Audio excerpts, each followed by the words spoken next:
Everything you've ever loved, every star, every world, every living cell, may have erupted from something that looks disturbingly like nothing. The early universe was almost perfectly smooth, yet today it's carved into galaxies, clusters, and cosmic webs. So what broke the symmetry? What seeded the first structure? And what are we still missing in the story of how emptiness became a universe?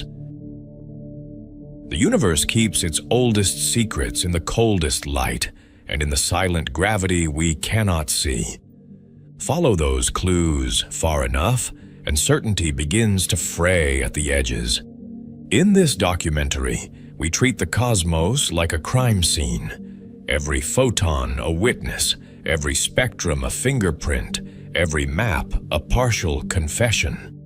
We will move from the nearest stars to the farthest horizons, because distance is also time. As our view recedes, familiar galaxies thin out, then vanish into a deeper darkness that once filled everything. Yet in that darkness, faint patterns persist, subtle, statistical, and stubbornly consistent across the sky. Those patterns are not simply beautiful. They are constraints, and they narrow what the universe could have been. They tell us that structure was not improvised late, but planned early by rules we still debate. Somewhere between the first instance and the first atoms, the universe acquired a preference.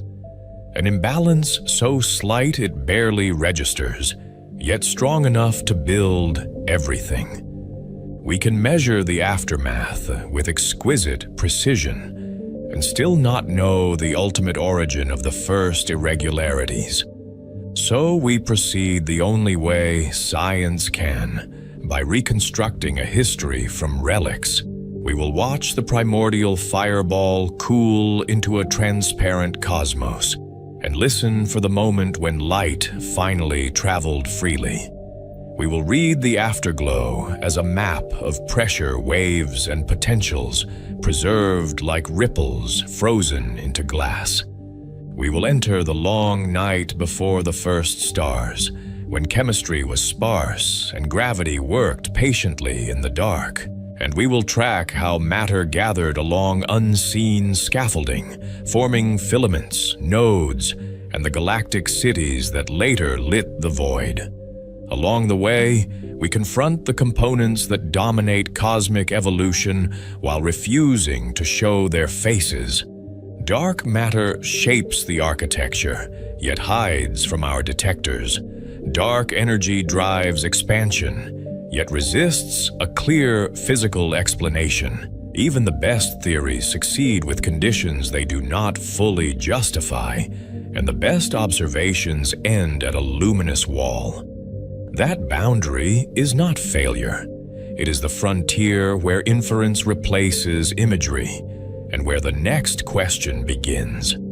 Our journey will be guided by instruments that translate the invisible into evidence, from precision microwave telescopes to deep field surveys and gravitational lensing. We will compare competing ideas, follow the tensions in the data, and ask why different methods disagree by just enough to matter. We will see how simulations can grow a cosmic web from tiny seeds, then struggle to predict the messy lives of real galaxies. And we will return again and again to the uneasy gap between what we can describe and what we can explain. Because the mystery is not whether the universe became structured. It did. The mystery is why the first conditions contained the right kind of imperfections, and why the laws allowed them to grow. If the universe began nearly featureless, then every spiral arm, every element heavier than helium, every habitable world is the consequence of a near-perfect balance that was never quite perfect. In the end, we may not find a final cause, but we will discover how far the evidence reaches and where it still falls silent. Before we begin, Let us know in the comments below where in the world you're watching from and what time it is there. Now, settle in for a journey. From the first whisper of the early cosmos to the rise of galaxies and the making of a homeworld, each chapter follows one clue deeper. And at the edge of knowing, we will face the remaining unknowns that keep the universe unfinished.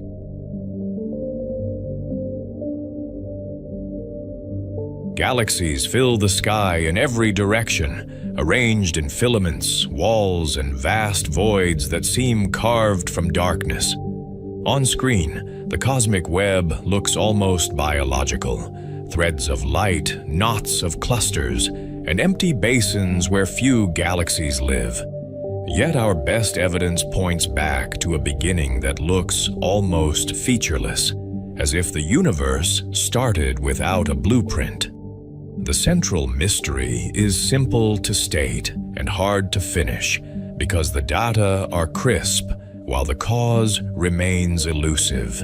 How does structure arise from an early cosmos that resembles nothing? By nothing, we do not mean absolute emptiness or a blank stage with no physics. We mean a near-uniform, vacuum-like state dominated by energy, with few durable landmarks to distinguish one region from another. We mean missing information about what came before the earliest observable moments, where our equations still run, but our measurements fall silent. We mean a universe that begins in our data, already expanding and already cooling, as if the opening scene has already started. The farther we look, the earlier we see, and the smoother the universe appears at those great distances.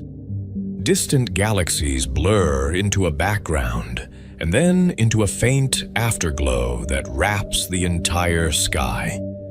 That afterglow is the cosmic microwave background, the CMB, our oldest light, now cooled to just a few degrees above absolute zero. It is a snapshot of a young universe that is astonishingly even, almost the same temperature in every direction. It is also a map of tiny imperfections that should not exist in perfect nothing. And those imperfections are where the story begins. Chapter 1 begins with that contradiction because it is the documentary's first hard edge.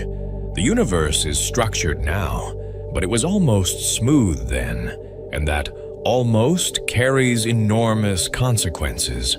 If the early cosmos was nearly uniform, what seeded the first clumps that later became galaxies and clusters?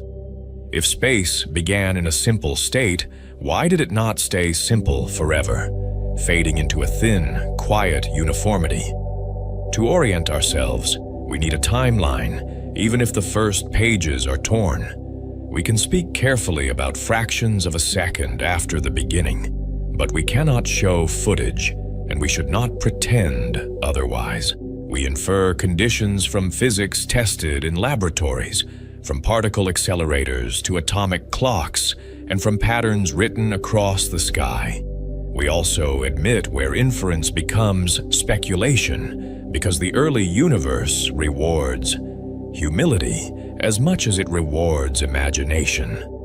In the earliest fractions of a second, temperatures and densities were extreme beyond ordinary intuition, so extreme that familiar categories break down. Matter as we know it could not exist as stable atoms, because energetic photons would tear electrons away instantly.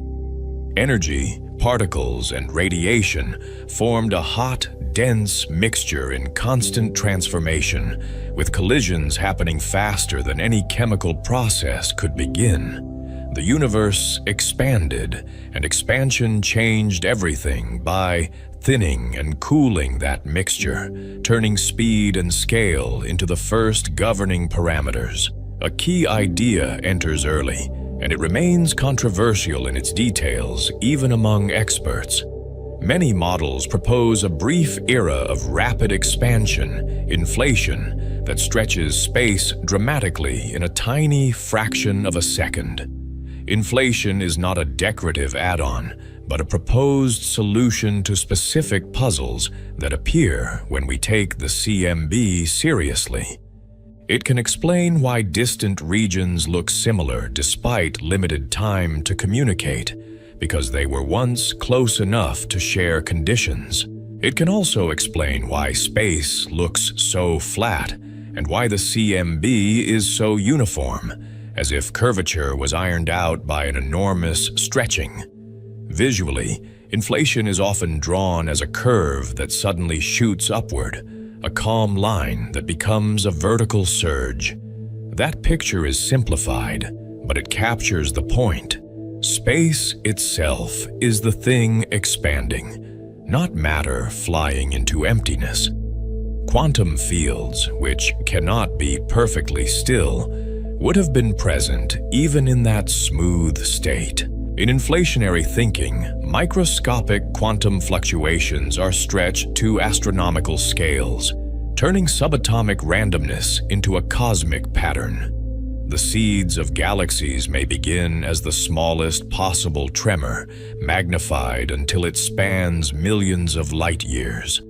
But inflation also raises uncomfortable questions about beginnings, and those questions are not cosmetic. What triggered it, what ended it, and what came before it remain open, and different models answer differently. Some versions imply a multiverse, others do not, and none are directly observed in the way a planet or a star is observed.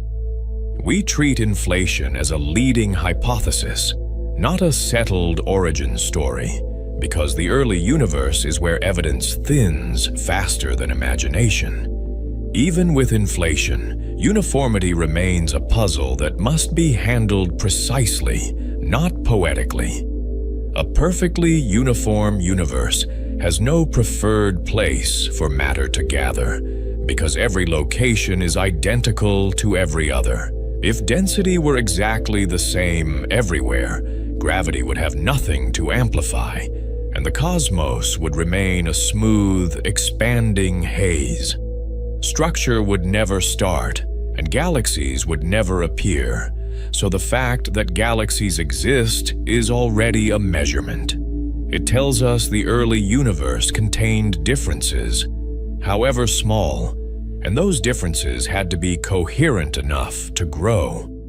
Those differences are the first whisper of complexity, and the CMB lets us hear them. In the CMB, they appear as temperature variations at the level of tens of microkelvin, a few parts in 100,000. On a full sky map, those variations look like mottled color, tiny warm and cool patches scattered across a sphere.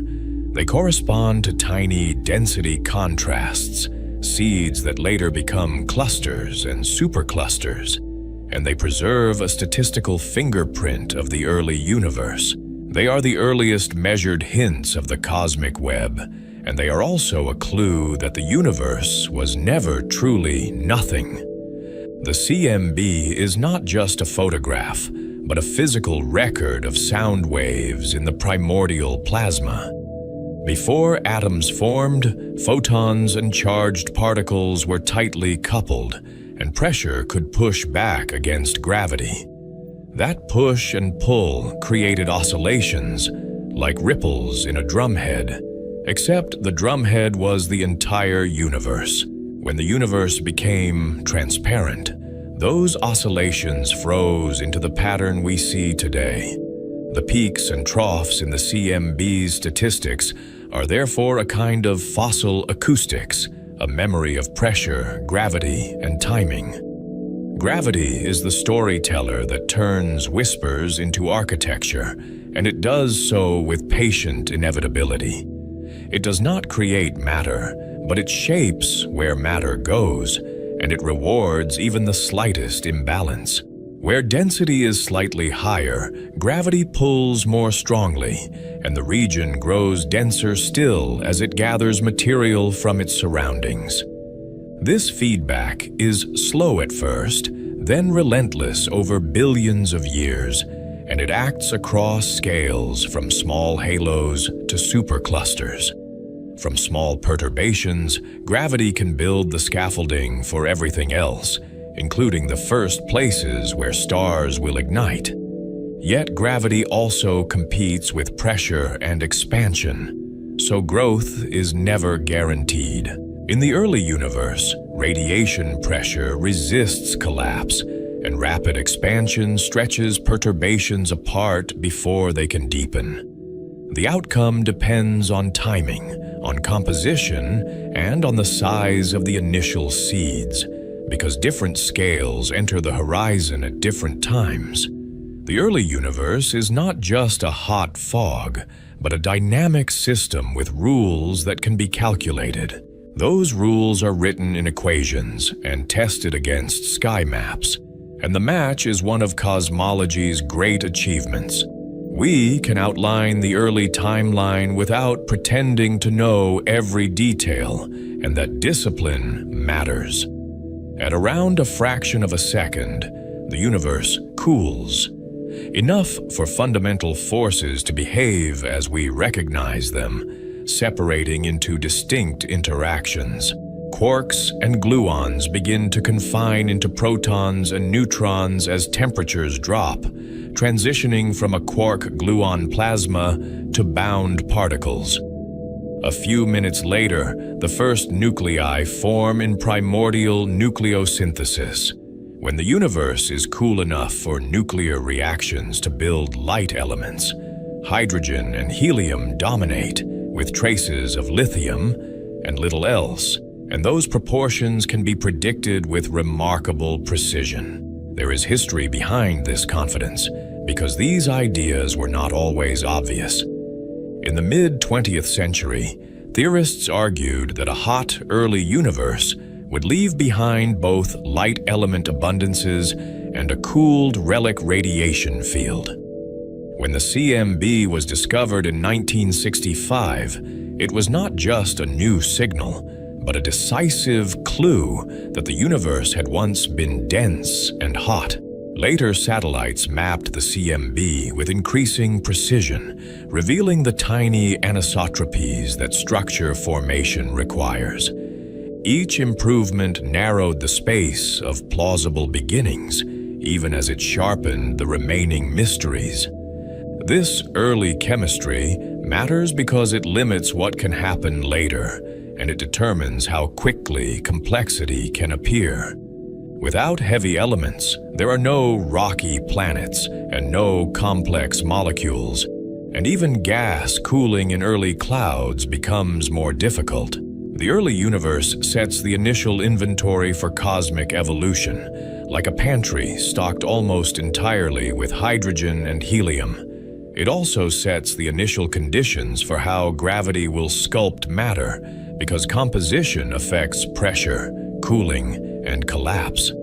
The first stable ingredients are simple, but their distribution is not perfectly smooth, and that imperfection is everything. Still, we face a boundary we cannot cross with light, and it is a boundary set by physics rather than technology. Before about 380,000 years, the universe is a plasma that scatters photons constantly, because free electrons act like a fog for light. Photons cannot travel freely, so we cannot see earlier directly in electromagnetic waves, no matter how powerful our telescopes become. The CMB marks the moment the universe becomes transparent, when electrons and nuclei combine into neutral atoms in a process called recombination. That surface of last scattering is a wall in our observations, a luminous curtain drawn across the past. Beyond that wall, we rely on indirect traces, and we treat them like forensic evidence. We use the abundances of light elements as a fossil record of early temperatures and expansion rates because nuclear reactions are sensitive to those conditions. We use the statistical pattern of CMB fluctuations as a record of primordial seeds, including their scale dependence and overall amplitude. We use the distribution of galaxies today as a grown-up version of those seeds, evolved by gravity and cosmic expansion. Each line of evidence is powerful, and each has blind spots that must be acknowledged. This is where observational astronomy meets theoretical astrophysics, and where they sometimes clash in productive ways. Observers measure spectra, redshifts, and anisotropies with instruments that have noise, calibration limits, and subtle selection effects. Theorists build models that can be elegant, flexible, and dangerously adjustable if they are not constrained by data. The partnership is essential because neither side can solve the origin alone, and each corrects the other's blind spots. The friction is also essential because it forces models to earn their claims, one parameter and one prediction at a time. Modern surveys map millions of galaxies to trace the cosmic web, and the visuals are both beautiful and unsettling. Points of light become filaments. Filaments converge into dense nodes, and the empty regions widen into voids that feel like missing matter. They reveal a universe that is not random, but patterned on the largest scales, as if gravity has been weaving for billions of years. Filaments connect clusters, and voids open between them like negative space, shaping where galaxies can form and where they cannot. The web is a late-time imprint of early-time fluctuations shaped by gravity, and it is also a test of what the early universe was made of. Because ordinary matter is not enough to build the observed structure on schedule, given the universe's age and the strength of early pressure. The growth of galaxies and clusters appears to require additional gravitating material that does not emit light, so it does not show up in ordinary images. Dark matter enters as a working explanation, inferred from motions, gravitational lensing, and structure formation across cosmic time. It behaves like a silent framework that helps gravity act earlier and more efficiently, allowing clumps to grow while ordinary matter is still coupled to radiation. Its nature remains unknown, and its absence from laboratories keeps the mystery alive, even as its gravitational fingerprints accumulate. Dark energy, the driver of accelerated expansion, complicates the story further by changing the universe's late-time rhythm. It alters how structures grow over time by stretching space faster at recent epochs, making it harder for gravity to pull matter together across large distances. It is measured through supernovae, the CMB, and large-scale structure, but its physical identity is unclear, and its simplest description may not be the final one. In a documentary about unexplained mysteries, it is a reminder that the universe still hides its main components in plain sight.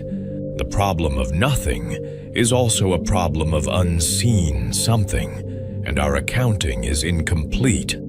So we return to the opening question with sharper edges and better tools, but not with closure. We have a nearly uniform early universe, a rapid expansion that may set initial conditions, and tiny fluctuations that seed later structure. We have gravity as an amplifier, and we have a cosmic record in relic light and galaxy maps, each acting like a different kind of archive. We also have a hard observational horizon and a prehistory that may never be directly visible, at least not with light. The beginning is close in time, but far in access, and that distance is conceptual as much as it is observational. What we can measure is impressive, but it is not complete, and the incompleteness is part of the plot. We can measure the CMB with exquisite precision, yet we cannot see behind it, and we must infer what set its initial pattern. We can measure element abundances, yet we cannot watch nucleosynthesis happen, and we must reconstruct it from outcomes. We can simulate structure formation, yet we must assume ingredients like dark matter and initial perturbations, then test whether the simulated universe resembles the real one. Every step forward reveals another missing premise, and each missing premise becomes a new question. The early universe, therefore, becomes a disciplined kind of mystery, constrained by data, but open at the edges. It is not a blank canvas, but a puzzle with pieces that fit only certain ways, even if we do not yet know the picture on the box. The smoothness of the CMB is both a triumph and a provocation, because it confirms a hot beginning and exposes a deeper why. It tells us the universe began in an ordered state, and it dares us to explain why order was there at all. It suggests that nothing in cosmology is never truly nothing, because even the quietest state contains fields, fluctuations, and rules. As we watch these maps and simulations, a thought lingers behind the numbers. If the first seeds were quantum in origin, then the largest structures in the universe may trace back to the smallest uncertainties allowed by nature. If the early universe was almost perfectly smooth, then the existence of every galaxy is evidence of a tiny, ancient asymmetry. And if our observational wall is permanent, then some truths about the beginning may be knowable only through their consequences, not through direct sight. In the chapters ahead, we follow the cooling universe as it gains stable forms. We track how a hot plasma becomes neutral atoms, and then the first stars, and we watch darkness give way to the first sustained light. We watch gravity turn faint statistical ripples into luminous structures, building from invisibly small contrasts to spectacular cosmic architecture. To understand how nothing becomes something, we start where the universe first allows matter to endure, and we keep listening for that first whisper.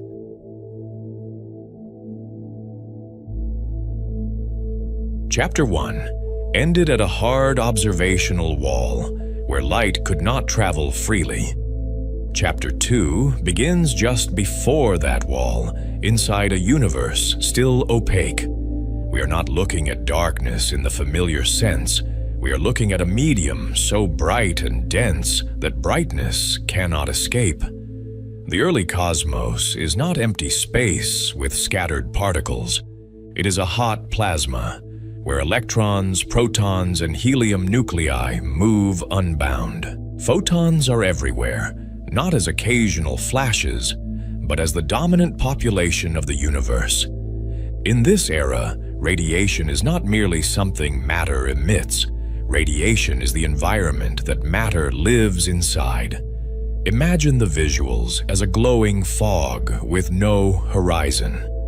Every direction is filled with light, yet no direction reveals a scene. Photons collide constantly with free electrons, and each collision scrambles the photon's path. A beam cannot stay a beam for long. Its information is randomized almost immediately. Light exists, but it cannot carry an image. This trapping is not due to dust or smoke. It is a consequence of charged particles and a simple electromagnetic interaction called Thomson scattering. Free electrons are extremely efficient at deflecting photons at these energies. The mean free path of light, the average distance a photon travels before scattering, is tiny compared with cosmic scales. The universe is therefore optically thick, like the interior of a star, even though it is expanding. Expansion is the engine that changes the rules. As space stretches, the average temperature drops and particle energies fall. Cooling is not a side effect, but the condition that makes stable matter possible. The central question stays in view. How does near-uniform energy become the structured universe that later forms galaxies and worlds? The cooling is subtle in concept and relentless in practice. The universe cools because expansion dilutes energy, and because the wavelengths of photons stretch with space. Each photon loses energy as its wavelength redshifts, and the entire radiation bath slides toward lower frequencies. In plain terms, the universe's light becomes softer over time. In this era, ordinary matter is chemically impossible in the everyday sense. An electron can approach a nucleus, but a high-energy photon can knock it away. The universe behaves like a furnace that refuses to let atoms keep their electrons. Even when a neutral atom briefly forms, it is quickly ionized again by the surrounding radiation field. The result is a charged fog that couples matter and radiation into one fluid.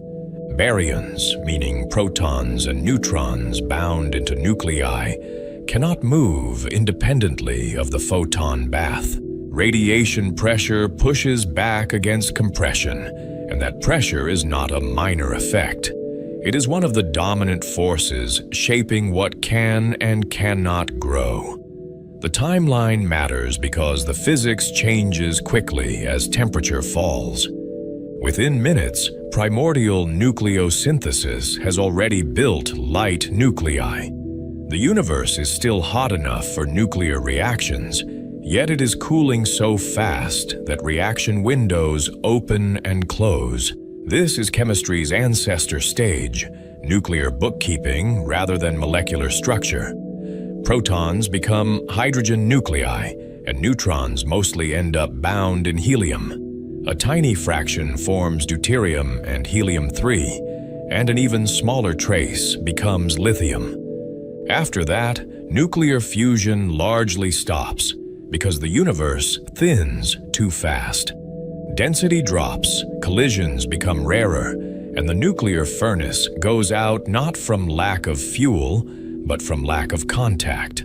A useful way to visualize this is a firework that expands too quickly. The sparks are energetic, but they fly apart before they can combine into anything heavier. The early universe briefly had the temperature for fusion, but it did not have the sustained density that stars later provide. Stars are slow, gravitationally confined reactors. The early universe is a rapid, unconfined flash. This early element inventory is simple and measurable. Roughly 3/4 of baryonic mass is hydrogen, and about 1/4 is helium. Lithium is present in parts per billion, and even that small number matters for tests.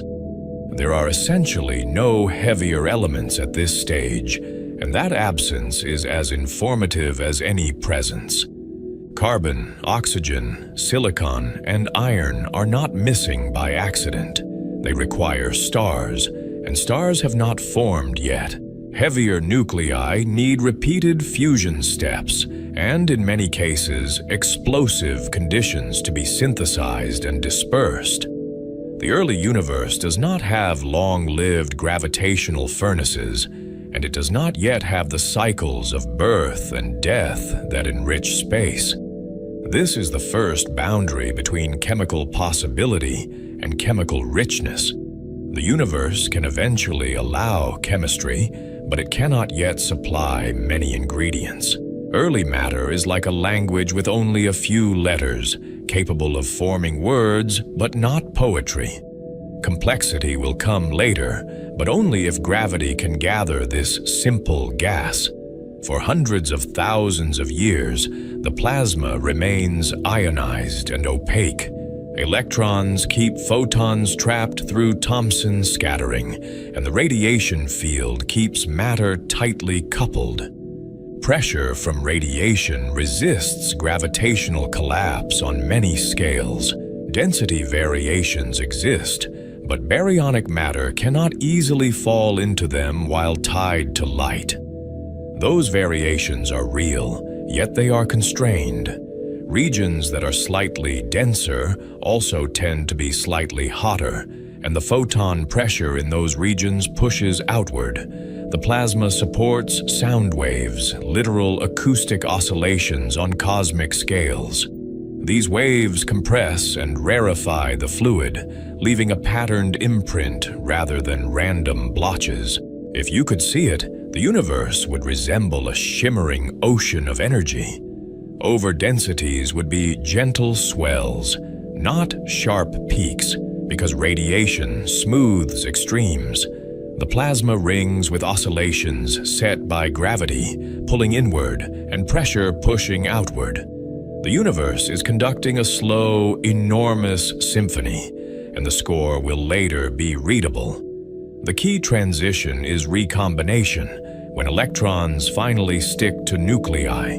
The name is historical and slightly misleading because it is the first true combination into neutral atoms. The process begins when the temperature drops to a few thousand Kelvin. At that point, typical photons lack the energy to ionize hydrogen efficiently. This does not mean ionizing photons vanish. It means their tail in the high-energy distribution becomes rare enough that neutral atoms can survive.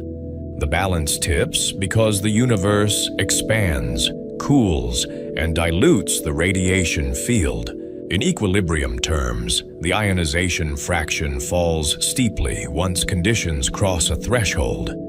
Recombination is not a single instant across the entire cosmos. It is a rapid shift in a changing environment, spread over a range of redshifts.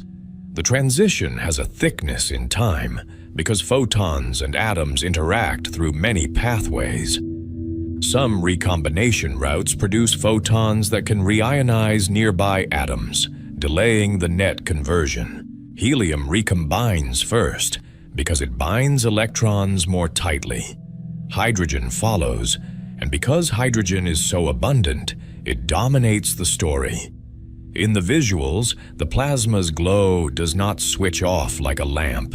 It fades in a physically meaningful way as the scattering fog thins and the photon paths lengthen. Neutral atoms matter for one decisive reason. Free electrons are the main scatterers of photons in this era. When electrons become bound inside atoms, the scattering rate collapses. The universe becomes transparent, and photons begin to travel long distances without constant interruption. Transparency here is a statistical statement. It means the mean free path of a typical photon becomes comparable to, and then vastly larger than, the scales we care about.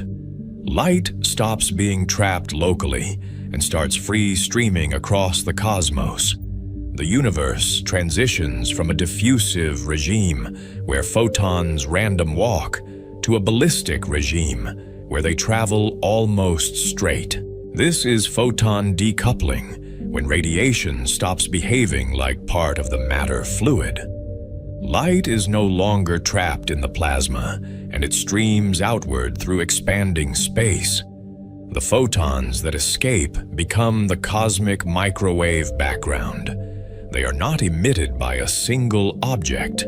They are released by a change in the universe's ability to hide them. The phrase, surface of last scattering, helps the mind. But it is not a solid wall. It is a fuzzy shell in space-time, defined by probability. Most photons last interacted with electrons within a narrow window, but not at an identical moment. Still, the effect is sharp enough that we can treat it as an image. The CMB is therefore an afterglow with a precise origin. It comes from the surface of last scattering, the moment most photons last interacted with free electrons. It carries a record of temperature and density variations imprinted in the plasma. Those variations are small, but they are the seeds that gravity will later amplify. The smallness is part of the mystery. The CMB's temperature varies by only tens of microkelvin across the sky, against a background near 2.7 Kelvin today. That is a contrast of about 1 part in 100,000. Yet from such slight unevenness, the universe eventually builds galaxies, clusters, and the intricate web of cosmic structure. This chapter stays focused on what recombination makes possible.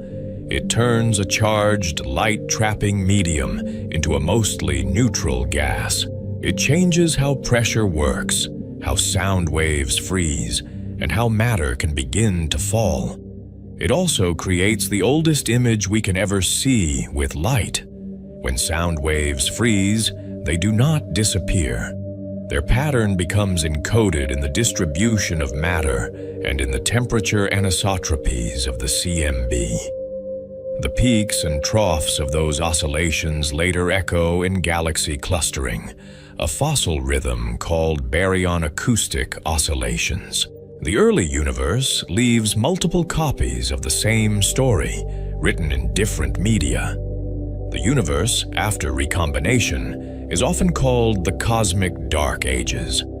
That darkness is not emptiness, and it is not a lack of physics. It is a lack of luminous sources because stars have not ignited yet. The gas is present, mostly hydrogen and helium, and it is cooling further as expansion continues. Visually, this is a quiet epoch. There are no points of starlight, no glowing nebulae, and no galaxies. Instead, there is a vast, nearly uniform haze of neutral gas with subtle density ripples inherited from earlier times.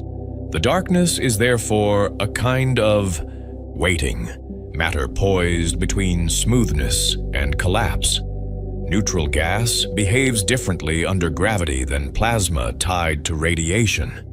Baryons can now drift more freely into gravitational potential wells. Many of those wells are dominated by dark matter, which began clumping earlier. Even without naming every model, the effect is clear. Gravity finally gets a cleaner chance to concentrate ordinary matter. Dark matter's role is crucial because it does not feel radiation pressure. It can begin to form over dense regions, while baryons are still constrained by the photon bath.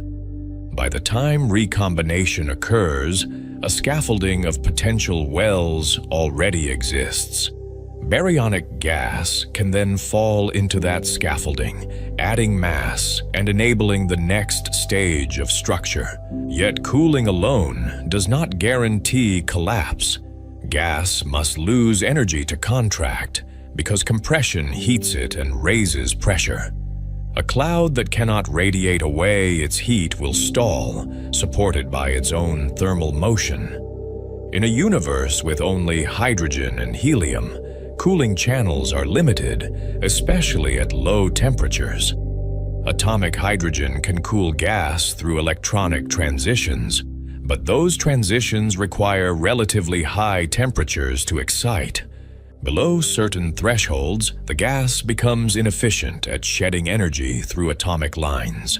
This is where the first molecules become crucial, even in tiny amounts. A small chemical change can create a large dynamical consequence. The earliest chemistry is sparse, but it is not zero. A small residual fraction of free electrons remains after recombination, because recombination never goes to absolute completion. Those electrons act as catalysts for molecular formation. They enable pathways that would be inefficient in a perfectly neutral gas.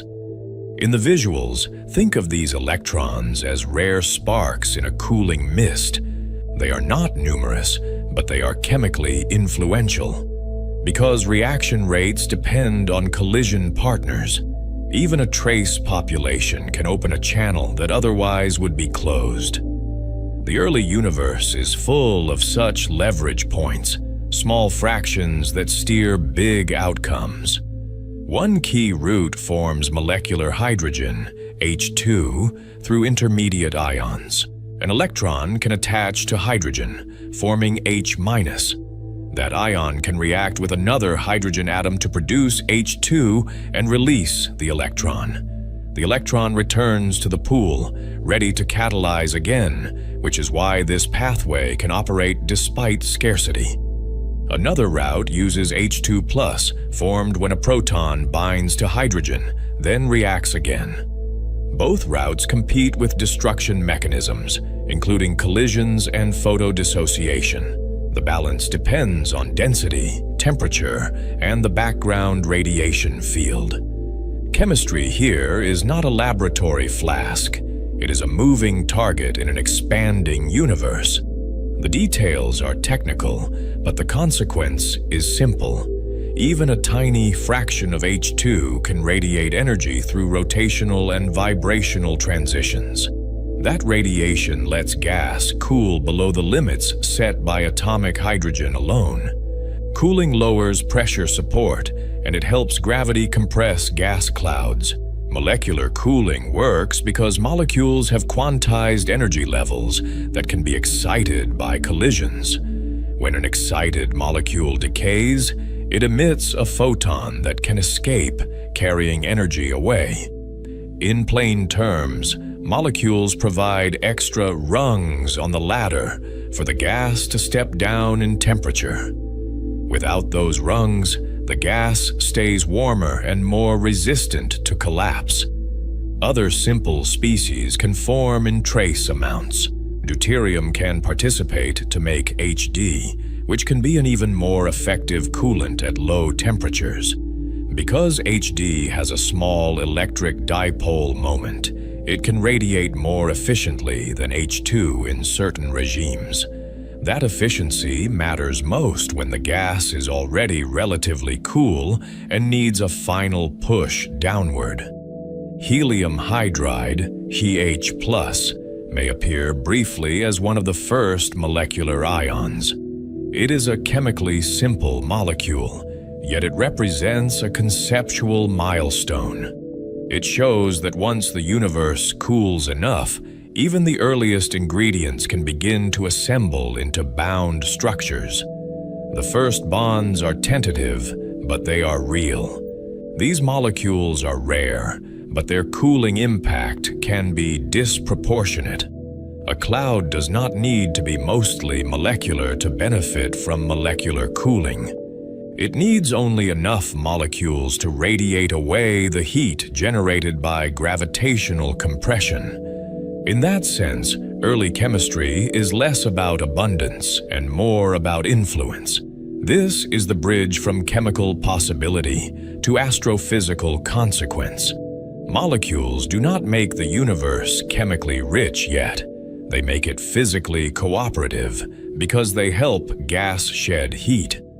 Without efficient cooling, the first stars would form later, or in different masses, or perhaps not at all.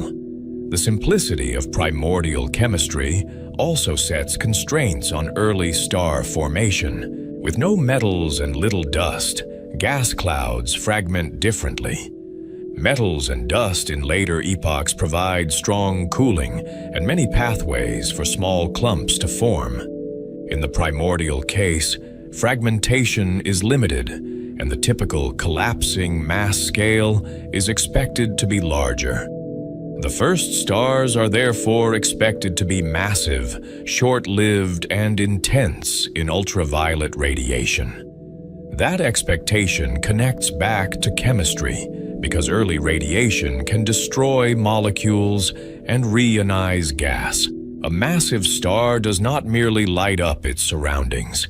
It changes the chemical rules for the next generation. So the first chemistry is fragile. H2 forms slowly and can be broken by photons in the Lyman-Werner bands. Even before the universe has many stars, background radiation can build up locally around the earliest sources. A feedback loop begins, where the first light both enables and suppresses later collapse. This feedback is one of the chapter's quiet tensions. Cooling helps collapse. Collapse makes stars, and stars emit radiation that can erase the very molecules that allowed collapse. The universe is learning to build structure while simultaneously learning to regulate it. That self-interaction is one reason the early stages are difficult to model cleanly. This chapter also clarifies what the early universe does not yet have. It does not have carbon-based chemistry because carbon does not exist in bulk. It does not have water because oxygen is absent. It does not have dust grains, which in later epochs provide surfaces that accelerate molecule formation. Dust is especially important later because it acts like a chemical workshop. On dust-grain surfaces, hydrogen atoms can meet and form H2 efficiently, then depart into the gas.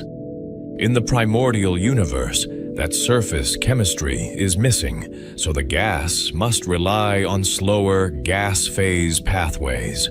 The universe is chemically possible in principle, but chemically poor in practice. That poverty is not a disappointment, but a clue. It tells us that complexity must be built, not assumed. Heavier elements require nuclear furnaces inside stars and explosive dispersal afterward. The interstellar medium's later diversity is a product of stellar life cycles, not primordial abundance. In this light, recombination is not just a technical milestone. It is the moment the universe becomes capable of keeping stable, neutral building blocks long enough for history to accumulate. Before recombination, matter is constantly reset by radiation. After recombination, matter can persist, cool, and respond to gravity with fewer constraints. Primordial element abundances remain one of cosmology's strongest tests. The predicted helium fraction depends on the expansion rate and the number of light particle species. Deuterium abundance is especially sensitive to baryon density because deuterium is easily destroyed in nuclear reactions. If the baryon density were higher, more deuterium would be burned into helium. These predictions are not vague. They arise from a network of nuclear reaction rates, the neutron-to-proton ratio set by weak interactions, and the timing of when reactions freeze out. The early universe functions like a controlled experiment because its initial conditions are simple and its evolution is governed by well-understood physics. When observations match predictions, it is a powerful confirmation. Lithium is the troublemaker, because observed lithium in old stars often disagrees with simple predictions. The mismatch is not enormous, but it is persistent. It sits in the uncomfortable zone between measurement uncertainty and theoretical confidence. That is exactly where scientific mysteries tend to live. The lithium problem is a reminder that early universe physics can be precise and still incomplete. The discrepancy could reflect stellar depletion, unmodeled nuclear reactions, or new physics. It could also reflect how hard it is to measure primordial lithium cleanly, because stars can alter their surface abundances over time. In a documentary about mysteries, it is a small crack that invites larger questions. Are we missing a subtle astrophysical process that hides lithium? Are nuclear rates slightly different under early conditions than we assume? Or is there a faint hint of new particles or interactions that change the early chemistry? The chapter does not answer, but it frames the puzzle. Recombination itself also contains subtle uncertainties. The process depends on atomic transition rates, radiative transfer, and the exact thermal history. Modern calculations are sophisticated because CMB measurements are precise. Small modeling errors can bias inferred cosmological parameters, and those parameters shape our entire cosmic narrative. One reason recombination is tricky is that hydrogen cannot simply drop directly to its ground state and emit a single photon. Some photons would be immediately reabsorbed, and certain transitions are forbidden or suppressed by quantum rules. The atom must cascade through intermediate states, and the emitted radiation interacts with the surrounding medium. The transparency of the universe is a clean idea, but the details must be earned. Now we return to the deeper mystery introduced in Chapter 1. The CMB shows tiny temperature variations that correspond to density variations. Those variations are the seeds of later structure, but their origin is still debated in its deepest sense. Inflation is one leading explanation, but it is not the only conceptual framework. Whatever their origin, the variations must have the right amplitude and statistical pattern. Too small, and gravity would not build galaxies by today. Too large, and the universe would collapse into black holes early. The observed pattern sits in a narrow window that feels tuned, even if physics can explain it. It is worth lingering on what pattern means. The fluctuations are not just random speckles. They have correlations across angles on the sky, and those correlations encode the physics of the early plasma. Peaks in the CMB power spectrum reflect acoustic oscillations, while the overall tilt reflects how fluctuations vary with scale. The universe is leaving a fingerprint, not a blur. We also face the question of how those variations translate into the first collapsed objects. Dark matter can begin clumping earlier because it does not couple to photons. Baryons join later, after recombination, when pressure and scattering no longer dominate. The handoff from radiation control to matter control is one of the universe's most important regime changes. That handoff is also a change in what counts as resistance. Before recombination, photon pressure and tight coupling resist collapse. After recombination, thermal pressure in the gas becomes the main opposing force, and that pressure can be reduced by radiative cooling. Chemistry, therefore, becomes a tool of gravity, an unexpected partnership between microscopic transitions and cosmic architecture. Early chemistry proceeds inside that handoff. Molecules form in a background of cooling gas and expanding space. They form under weak but evolving radiation fields, including the CMB itself. They form in regions with slightly different densities, because density controls reaction rates. Small differences can compound over time. A slightly denser region has more collisions, so it forms molecules faster. More molecules allow more cooling, which permits more contraction, which increases density further. This is not yet runaway star formation, but it is the logic of amplification. The universe is full of feedback loops, and the earliest ones begin with almost imperceptible contrasts. This is where uncertainties remain. Active research rather than settled textbook. We do not fully know the detailed molecular abundances in the first mini-halos. We do not fully know how early radiation from the first stars propagates through clumpy gas. We do not fully know how magnetic fields, turbulence, and streaming velocities between baryons and dark matter affect collapse. Even the phrase density fluctuation hides complexity. Fluctuations have a spectrum across scales, and different scales enter causal contact at different times. Acoustic oscillations in the plasma leave imprints that later appear in both the CMB and galaxy clustering. The early universe is not just smooth plus noise. It is smooth plus patterned ripples governed by known physics. Those ripples freeze into the afterglow at decoupling. The CMB becomes a map of conditions. At the moment, the universe turns transparent. It is a snapshot of a plasma becoming gas and of sound waves becoming statistics. It is also a boundary. We can look back to it, but not through it with ordinary light. The boundary has a visual metaphor that fits the science. Before decoupling, the universe is like a dense fog where headlights only illuminate a few meters. After decoupling, the fog lifts and the same light can travel across continents. The lifting is not magic. It is the disappearance of free electrons as dominant scatterers. So, recombination is both an ending and a beginning.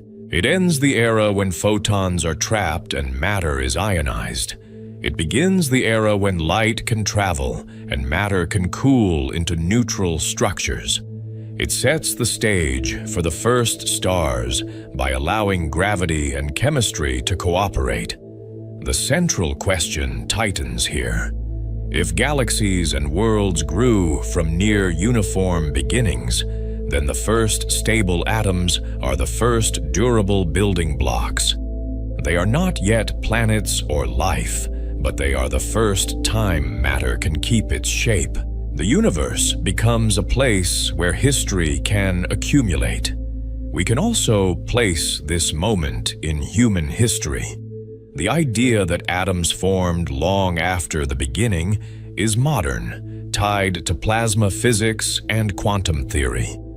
Early cosmologists learned to treat the universe as a thermodynamic system, where temperature and density determine what states of matter can exist. That shift in thinking turned the cosmos into something calculable. The prediction of a relic radiation field came before its discovery. It was a logical consequence of a hot, dense beginning and an expanding universe. When the cosmic microwave background was detected in the 20th century, it did more than confirm a theory. It turned a theoretical timeline into an observed one, and it forced recombination into the center of cosmology. The discovery also changed how we imagine evidence. Instead of relying only on galaxies and stars, cosmology gained a direct signal from an era before any star ever shone. The CMB is not a fossil in rock. It is a fossil in light, arriving continuously from every direction. Today, precision cosmology treats recombination as a calibrated epoch. Satellites measure the CMB power spectrum, and models translate it into parameters like baryon density and expansion rate. That translation depends on understanding atomic physics in an expanding universe. The cosmic story depends on the smallest bound states. When we say smallest, we mean it literally. The binding energy of hydrogen, the fine structure of atomic levels, and the rates of photon emission and absorption all feed into the shape of the CMB anisotropies. A slight change in recombination history shifts the thickness of the last scattering surface. That shift subtly alters the observed spectrum, and the universe notices.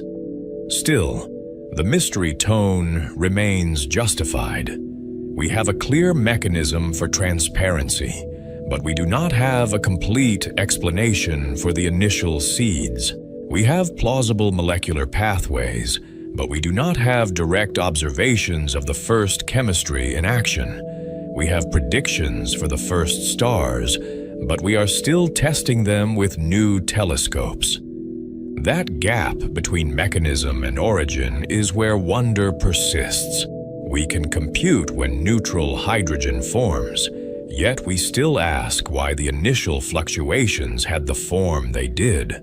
We can model H2 formation, yet we still ask how early radiation and gas dynamics shaped the first collapses.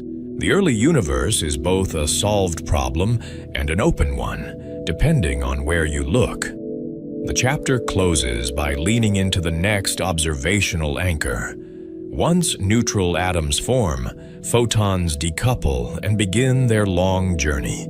That journey preserves an image of the universe at about 380,000 years old. In the next chapter, we read that image as evidence, and we ask what it reveals about the first seeds of structure. The universe cools into reality, and reality leaves a record. The afterglow is faint, but it is everywhere. It is the oldest light we can see, and it is our most important clue. When we listen closely to that light, when we treat it as a message rather than a backdrop, we hear the universe describing its first stable forms. And behind that description sits a final, quiet question. If the earliest atoms are the first durable building blocks, what else was made durable at the same moment? Matter, information, or the very possibility of memory in the cosmos? The CMB does not answer directly, but it invites us to keep looking.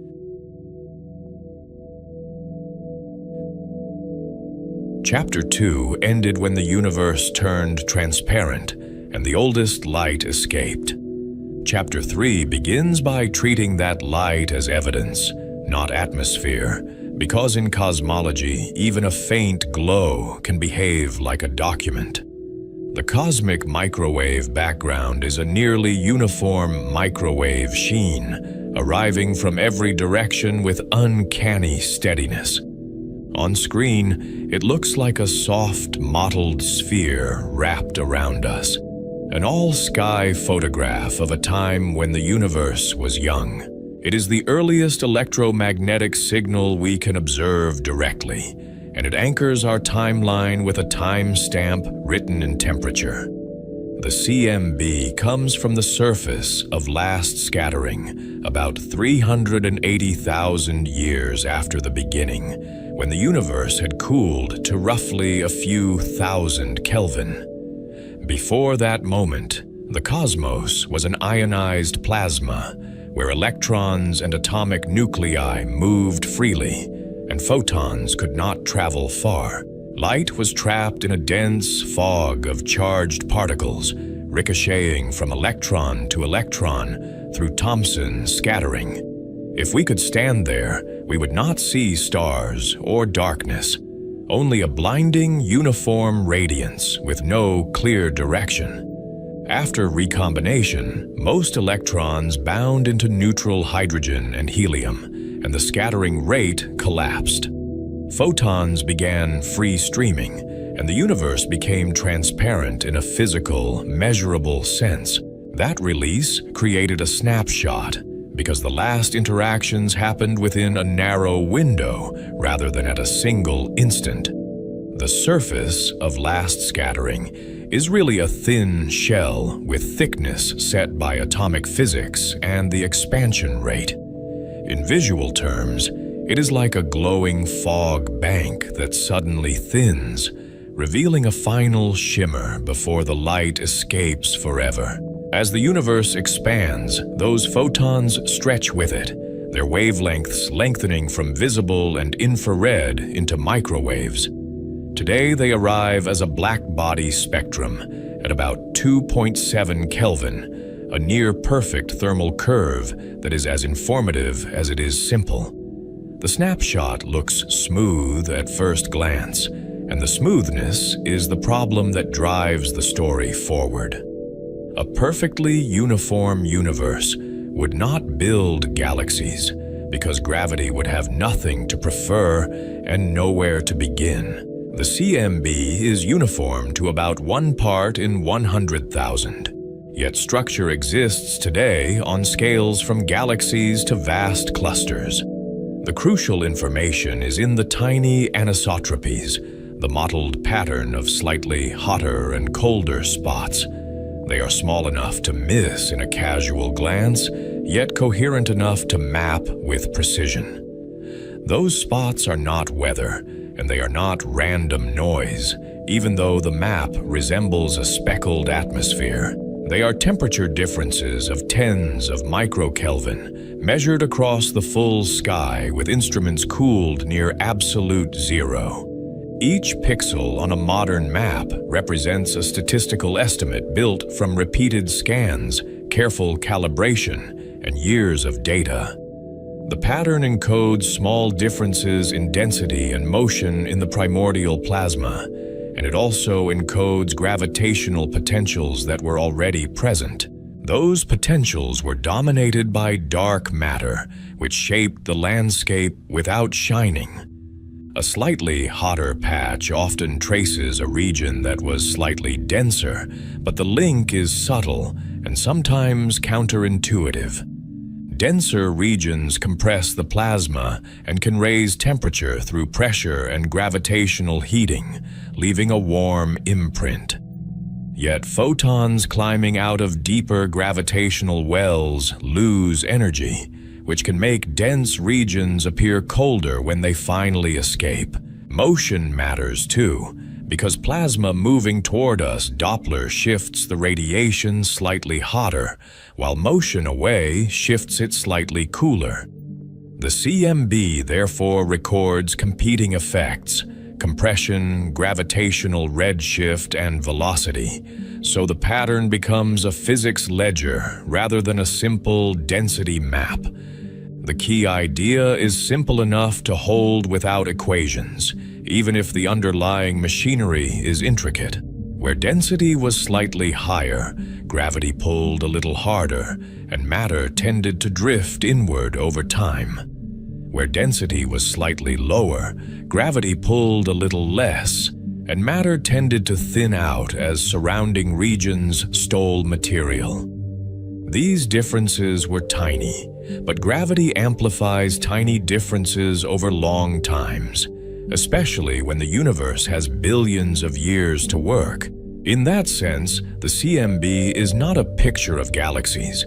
It is a picture of the conditions that made galaxies possible.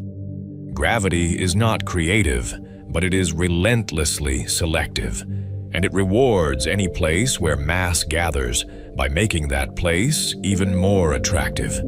It turns small initial contrasts into larger contrasts, because attraction strengthens where mass accumulates and weakens where mass is scarce.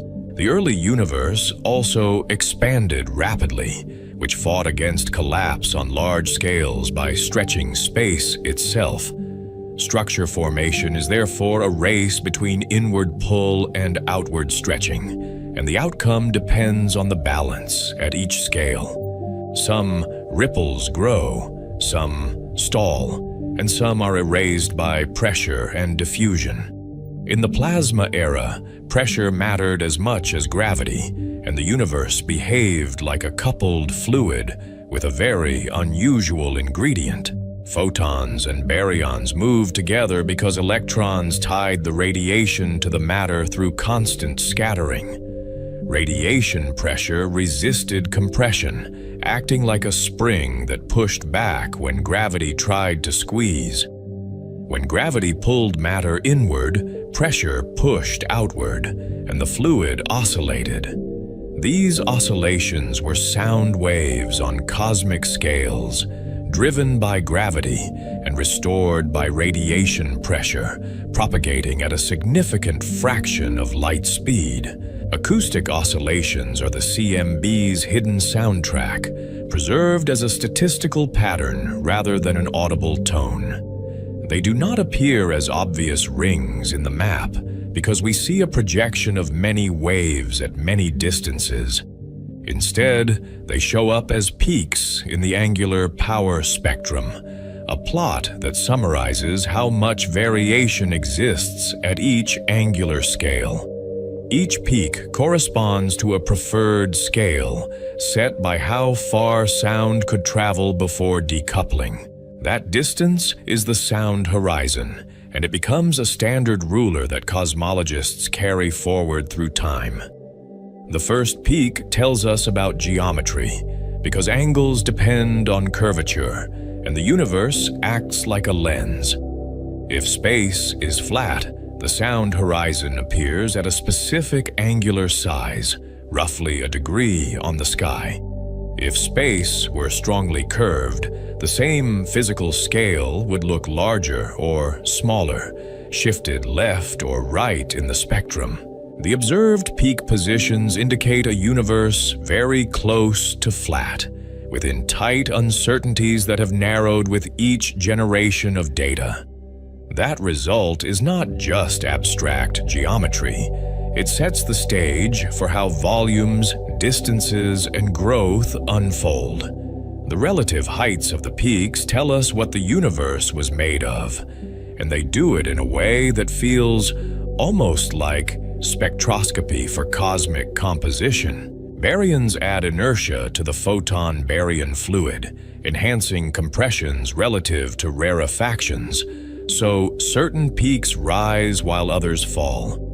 Dark matter deepens gravitational wells without adding photon pressure, changing how oscillations grow and how quickly they fall back. The pattern lets us infer baryon density and total matter density separately, which is why the CMB can tell us that most matter is not made of atoms. In the power spectrum, composition becomes a fingerprint. The damping tail, where small-scale fluctuations fade, adds timing information that is easy to overlook. Photon diffusion, often called silk damping, lets photons random walk out of small overdensities, smoothing the tiniest features before the final release.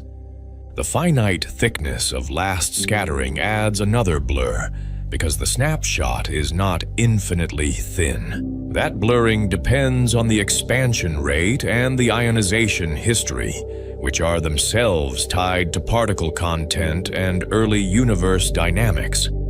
The CMB, therefore, constrains not only ingredients, but also the pace of early expansion and the microphysics of recombination. This is where the CMB becomes a parameter machine, and the phrase is not an exaggeration. From one sky map, we infer the baryon fraction, the dark matter fraction, and the overall energy budget that includes dark energy. We infer the Hubble constant in a model-dependent way, because the conversion from angles to distances assumes a specific cosmic framework. We infer the age of the universe, not by counting stars, but by fitting an expansion history that matches the acoustic pattern. We also infer the initial fluctuation spectrum, including its amplitude and its slight tilt with scale. The tilt matters because it hints at the origin of the ripples, and it gives the early universe a distinctive texture. The observed spectrum is close to scale invariant, meaning similar power across many scales, with a small deviation that carries theoretical weight. That is consistent with inflationary ideas, where quantum fluctuations are stretched to cosmic sizes as space expands extremely rapidly. In that picture, randomness at microscopic scales becomes structure at astronomical scales, and the CMB preserves the statistical signature. It is not a direct proof of inflation, but it is a strong compatibility check that keeps inflation in the conversation. The CMB also tests whether the early fluctuations were mostly adiabatic and nearly Gaussian, which are technical words with simple implications. Adiabatic means matter and radiation varied together, so the universe was perturbed without changing the overall entropy pattern between components. Gaussian means the statistics resemble random fields with simple correlations, where the map is largely described by its two-point function. The data largely support these properties, and that support narrows the space of viable early universe models. It also suggests that the seeds were simple, even if their origin was not. Yet the origin question remains open at the deepest level, and the CMB's precision makes that openness feel sharper. Even if inflation explains the mechanism, it does not settle the cause, and mechanism is not the same as reason. What field drove inflation, and why did it start in the first place, rather than never beginning or never ending? Why did it end when it did, leaving the specific amplitude we observe rather than a universe too smooth or too violent? The CMB constrains scenarios, but it does not reveal the trigger, only the aftermath. The CMB also marks a hard observational boundary, and the boundary is written into the interaction between light and matter. We cannot see earlier with light because the universe was opaque before decoupling, and opacity is a physical wall. That boundary is not a limitation of telescopes, but of scattering physics and the density of free electrons. Beyond it, we rely on indirect messengers, like primordial element abundances and later structure, which carry integrated clues rather than direct images. The CMB is therefore both a window and a curtain. Some messengers might eventually look behind the curtain, but they are difficult, and difficulty is part of the drama. Primordial gravitational waves could carry information from earlier times because they interact weakly and travel almost unimpeded. Their signature might appear as B-mode polarization in the CMB, a subtle, swirling pattern distinct from the gradient-like E-modes. Foregrounds and systematics complicate the search because dust in our own galaxy can mimic the signal. If detected cleanly, such waves would open a new window on the earliest moments and force us to rewrite parts of the origin story. Polarization already adds a second layer to the map we can read, turning temperature into a richer language. E-mode polarization traces velocity patterns in the plasma at last scattering, because moving electrons scatter light in a way that imprints a preferred orientation. In visuals, polarization overlays look like tiny strokes of paint aligned across the sky, revealing flows we cannot otherwise see. It sharpens constraints on parameters and helps separate effects like reionization, when later stars reionized hydrogen and rescattered some CMB photons. It also provides consistency checks that protect us from fooling ourselves when noise and bias tempt interpretation. Reading the CMB requires a careful relationship between observation and theory, and the relationship is a disciplined loop rather than a one-way translation. Observational astronomy measures microwave intensity across frequencies, scanning the sky repeatedly to build redundancy and reduce drift. Instruments must be calibrated, cooled, and shielded from stray emission, because even a warm component on the spacecraft can glow in microwaves. The detectors, bolometers, radiometers, and polarization-sensitive arrays must distinguish microkelvin variations against a 2.7 Kelvin background. The signal is faint and the contaminants are bright, so the craft is as much engineering as it is astronomy. Foregrounds are the first obstacle, because the Milky Way is in the way, and it refuses to be quiet. Galactic dust emits microwaves with a spectrum that rises at higher frequencies, painting the sky with filamentary haze. Synchrotron radiation from electrons spiraling in magnetic fields rises at low frequencies, especially along the galactic plane. Free emission adds another component, produced when electrons scatter off ions without binding. Extragalactic sources add point-like contamination, and clusters distort the spectrum through the Sunyaev-Zeldovich effect, where hot electrons boost photon energies. The CMB is recovered by multi-frequency mapping and statistical separation, not by a single clean photograph. Space missions changed what was possible because they escape atmospheric noise that otherwise swamps delicate measurements. COBE first measured the CMB's black body spectrum precisely, showing it was astonishingly close to a perfect thermal curve and confirming the hot Big Bang picture. COBE also detected anisotropies at large scales, a discovery that turned theory into a measurable program. WMAP mapped the sky with higher resolution and established the standard cosmological parameter set with clarity that made textbooks catch up. Planck pushed precision further, tightening constraints and exposing small tensions that now motivate new observations. Ground-based and balloon experiments complement satellites by targeting smaller angular scales, where the damping tail and lensing signatures live. They trade full sky coverage for higher resolution and sensitivity in selected patches, often chosen for low foreground emission. In visuals, these observatories sit on high deserts and polar plateaus, where dry air reduces microwave absorption.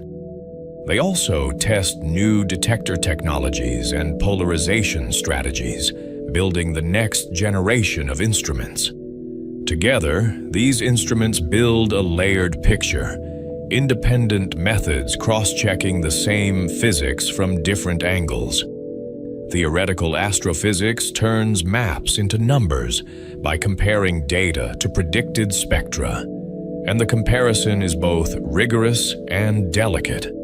A cosmological model specifies ingredients, initial conditions, and expansion history, including how radiation, matter, and dark energy evolve. Boltzmann codes compute how perturbations evolve through radiation and matter eras, tracking coupled fluids, gravitational potentials, and photon transport. The output is a predicted temperature and polarization spectrum, which can be compared directly to the measured one. Statistical inference then finds the parameter values that best match the observed sky, with uncertainties that reflect both noise and cosmic variance. This translation is powerful, but it is not automatic truth, and precision makes that clear rather than comforting. It depends on assumptions, like the form of dark energy and the number of light particle species that behave like neutrinos. It depends on recombination physics, including subtle atomic transitions and the exact timing of electron capture. It depends on calibration choices and beam modeling, because a slightly mismeasured instrument response can shift inferred parameters. Precision makes these dependencies visible, because small modeling errors can bias big conclusions when the error bars are tight. Some of those conclusions are now central to the structure story, and they reshape our intuitive picture of what the universe contains. The CMB indicates that ordinary baryonic matter is only a small fraction of the total, even though it is the part that makes stars and people. It indicates that most matter is dark, interacting primarily through gravity and leaving its mark through potential wells. It indicates that most of the energy budget is something like dark energy, affecting expansion at late times and slowing the growth of structure. These are not philosophical claims. They are inferences from patterns in a microwave sky. These inferences connect directly to how galaxies form on schedule, rather than remaining abstract numbers on a plot. Dark matter can begin clumping earlier because it does not couple to photons and does not feel radiation pressure. It forms potential wells that deepen while baryons are still pressured by radiation, creating a scaffolding that is invisible yet decisive. After recombination, baryons fall into those wells, and the growth of structure accelerates as gas collects and cools. The CMB anisotropies are therefore the blueprint for the cosmic web, but only in outline. The initial ripples are small and nearly linear, meaning they can be described as small perturbations superimposed on an otherwise uniform background. Over time, gravity makes them non-linear, turning gentle hills into sharp peaks and empty basins, and the mathematics becomes more complex. The late universe is the same pattern, evolved into filaments, nodes, and voids, with galaxies forming where the density becomes high enough for gas to cool efficiently. In visuals, simulations show a faint mist condensing into strands, then thickening into knots that glow with star formation. The web is the grown-up version of a micro-Kelvin map. The cosmic web is not an artistic metaphor, but a dynamical outcome that emerges from simple rules applied over immense time. Regions slightly denser than average attract more matter and become filaments and clusters, where gravity funnels material along preferred paths. Regions slightly underdense lose matter to their surroundings and become voids, expanding faster than average because there is less mass to slow them. The web's geometry reflects the initial fluctuation spectrum filtered through gravity and expansion, like a melody transformed by the acoustics of a vast hall. When we map galaxies today, we are seeing the late-time echo of early ripples. Simulations show this growth with unsettling clarity because they let us watch billions of years in minutes. Start with a CMB consistent field of tiny perturbations and add gravity, dark matter, and expanding space, and the pattern almost inevitably forms. Halos form first on small scales, then merge into larger structures, building a hierarchy of mass. Gas falls in, shocks, cools, and eventually forms stars, but only after the dark scaffolding is built and deep enough to hold it. The CMB does not show us those halos directly, yet it predicts their statistical distribution. The CMB also leaves a later echo in galaxy clustering through baryon acoustic oscillations, a fossil of the same sound waves. In the early universe, the photon-baryon fluid pushed outward from overdensities, leaving a slight preference for matter to be separated by the sound horizon scale. After decoupling, that preference freezes into the distribution of galaxies as a subtle bump in the correlation function. Measuring that scale at different redshifts traces the expansion history because the ruler appears at different angular and distance scales over time. It provides an independent ruler that links the early universe to the late universe, tying microwave maps to galaxy surveys. This link is one reason the CMB is more than a relic, because it calibrates the entire cosmic timeline. It ties early physics to late structure, turning cosmology into a connected narrative rather than a set of disconnected measurements. It also reveals where the narrative strains, because some measurements do not align perfectly across methods. The CMB is stable enough to serve as a reference, yet precise enough to expose mismatch.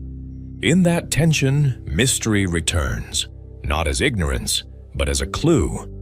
One tension is the Hubble constant discrepancy, which has become a recurring theme in modern cosmology.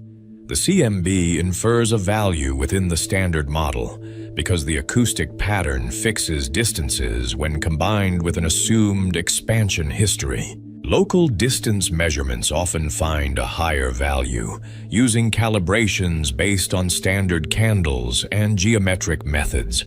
The difference could be systematic error, or it could hint at new physics beyond the simplest model, such as changes in early energy content. The CMB does not resolve the tension, but it defines one side of it sharply enough to be uncomfortable. Another tension involves the amount of clustering today compared with CMB predictions, often discussed through parameters that summarize structure amplitude. Weak lensing and galaxy surveys sometimes suggest slightly lower clustering than the CMB would predict under the simplest assumptions. The discrepancy is modest, but persistent across datasets, which keeps it from fading away as a statistical fluke. If it holds, it could imply changes in dark energy behavior, neutrino mass effects, or unrecognized observational biases in how we measure galaxies and shapes. The CMB again acts as a benchmark, forcing every alternative explanation to meet a high standard. These tensions matter because they touch the central question, which is how we get from near uniformity to the architecture of the cosmos. If our model of ingredients or early conditions is incomplete, then our story of how structure forms may be missing a chapter. The CMB is precise enough to expose these cracks, and it is also consistent enough to keep the cracks from becoming chaos. That combination is rare in science, and it is why the afterglow remains a central character. It is both a confirmation and a challenge. The chapter's core mystery is not that the CMB exists, but that it is so informative despite looking so bland. A faint microwave glow carries a record of density, motion, composition, and geometry, and it does so across the entire sky. It works because the early universe was simple enough to model and uniform enough to treat statistically, which makes small deviations meaningful. The same simplicity that feels like nothing becomes a readable archive because the physics of plasma, gravity, and expansion is well understood in this regime. When we decode the map, we are exploiting that simplicity rather than being bored by it.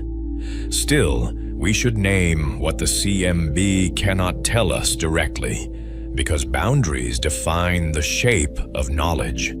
It cannot show us what happened before the universe became transparent, because light itself could not carry a clear message then.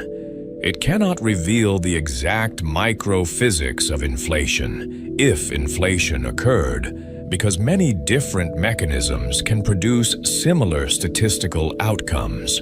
It cannot identify the particle nature of dark matter, even though it implies dark matter's abundance and gravitational role. The map tells us what is required, not what the dark component is. It also cannot explain why the initial conditions were set in a narrow, life-permitting range, a fact that lingers behind the numbers. Fluctuations had to be small enough to avoid early collapse into black holes, yet large enough to build galaxies by now. The universe had to expand and cool in a way that allowed atoms, then stars, then heavy elements, and then stable environments. The CMB shows that this happened, and it measures the amplitude that made it possible. It does not tell us why that amplitude was chosen by nature, or whether it could have been otherwise. We can frame the unknowns as three nested horizons, each one deeper than the last. The first is observational, the last scattering surface that blocks earlier light and sets a literal edge to electromagnetic sight. The second is theoretical, the limit of our models, when energies approach regimes we have not tested in accelerators or laboratories. The third is causal, the question of whether the earliest conditions are uniquely determined or contingent, perhaps dependent on deeper laws. The CMB sits at the boundary of the first horizon, while pointing toward the others.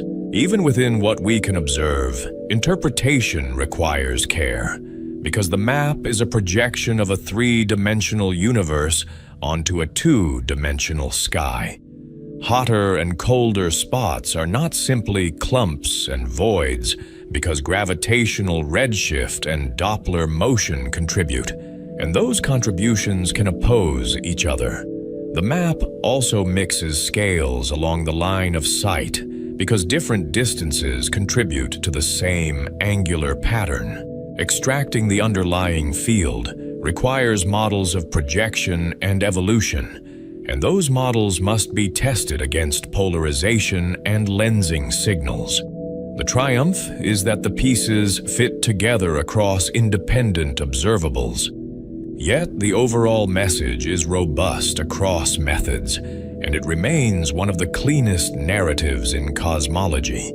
The early universe contained tiny, coherent ripples in density and velocity, seeded by processes we can constrain but not fully explain.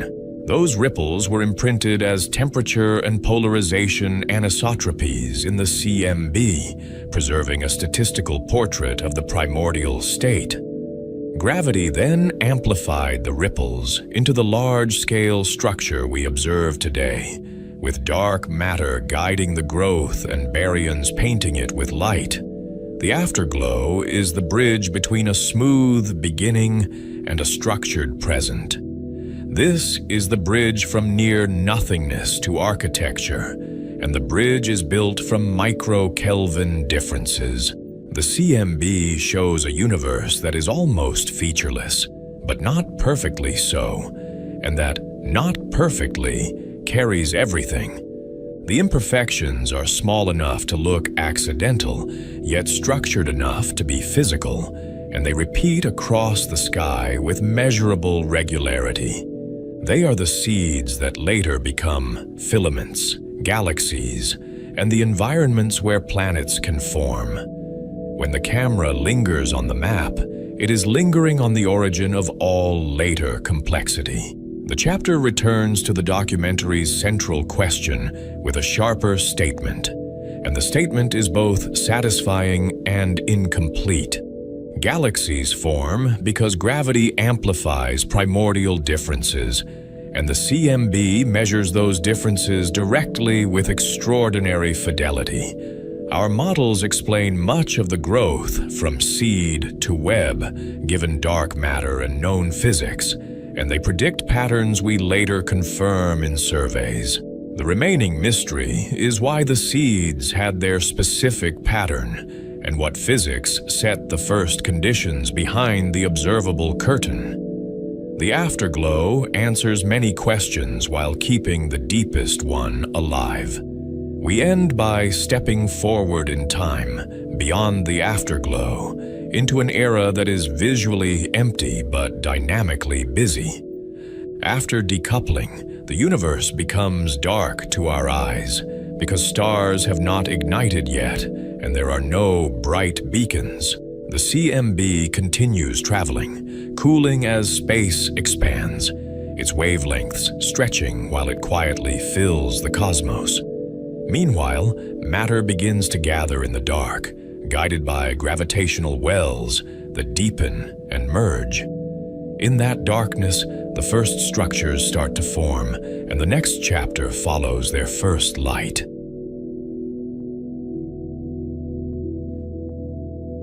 After the afterglow fades into microwaves, the universe enters a long, literal night, and the last scattered glow slips beyond human eyes. Photons still cross space freely, but there are no stars yet to mint new, visible light. In a sky with no suns and no galaxies, darkness is not poetic. It is physical, measurable, and nearly complete. The Dark Ages begin after recombination and decoupling, when the cosmic microwave background is released and matter stops riding on radiation. Electrons and protons combine into neutral hydrogen, while helium forms alongside them, leaving only a thin residue of free charges. That leftover ionization is tiny, yet it matters, because it keeps chemistry barely alive in an otherwise simple gas. The medium is not empty space, but a dilute, cooling fog spread across an expanding volume, with density falling as the universe grows. In visible light, it is effectively invisible because there are no luminous sources and because neutral gas does not glow on its own. We reconstruct this era indirectly, like archaeologists inferring a vanished city from foundations and ash. We infer the Dark Ages through what comes before and what comes after, and that bracket is unusually tight. The CMB gives initial conditions, encoding temperature fluctuations and polarization patterns that map primordial density variations. Later, galaxies reveal the outcome of growth, showing where matter eventually gathered and how it organized into the cosmic web. Between them lies a span where gravity works quietly and chemistry stays simple. And the central question tightens because structure must begin without luminous signposts. Neutral hydrogen dominates the baryonic mass and sets the observational stakes because it fills nearly every region between the first halos. Hydrogen's 21-centimeter transition offers a potential tracer produced by a hyperfine flip in the atom's ground state. It is a forbidden, slow transition, so the signal is intrinsically faint even when hydrogen is abundant. Redshift then pushes that line into low radio frequencies, where Earth's ionosphere, human transmitters, and bright galactic foregrounds overwhelm it. So the Dark Ages are mapped more by theory and inference than by direct imaging, and that limitation shapes the tone of the science. We simulate the growth of structure, we calculate reaction networks, and we search for statistical imprints rather than photographs. The question becomes almost philosophical. How do you describe an epoch that refuses to shine, except through subtle fingerprints left on later light? The universe is cooling as it expands, and cooling changes what gravity can accomplish in practical terms. In the plasma era, radiation pressure fought compression, and baryons were dragged by photons through frequent scattering. Now baryons decouple from radiation and can respond more directly to gravitational potentials, sliding into wells rather than being held up by light. Those potentials are already seeded by dark matter, which began clumping earlier because it does not interact electromagnetically. In visual terms, imagine a faint, three-dimensional relief map etched into space. Dark matter provides the contours long before gas can settle into them. The density field is not uniform, but mottled with slight overdensities and underdensities. Initially, only parts per 100,000. Gravity amplifies those differences over time, and the amplification is slow enough to feel inevitable, yet fast enough to change everything. Growth is hierarchical because the initial fluctuation spectrum contains power on many scales, from small ripples to broad undulations. Small overdensities collapse first, forming the earliest bound halos, while larger structures take longer to gather themselves. Those halos merge and accrete, building larger structures over time, and the cosmic web begins as a statistical pattern and becomes a physical network. Filaments thicken, nodes deepen, and voids become emptier, as if the universe is learning how to draw. Gravity is the engine, but it is not the whole machine, because collapse is not just falling inward. For gas to collapse into dense cores, it must lose energy and shed pressure support, and that requires radiative cooling. Compression heats gas, and hot gas pushes back against further collapse, so the system can stall in a warm, puffy state. Cooling is therefore the gatekeeper that decides whether a halo becomes a star-forming site or a quiet reservoir. In the Dark Ages, the interstellar medium is not yet an interstellar medium in the modern sense, because there are no stars between which it can exist.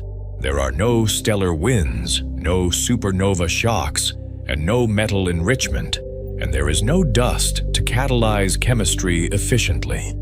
The medium is primordial, mostly hydrogen and helium, with chemistry limited to a few pathways and a few fragile molecules.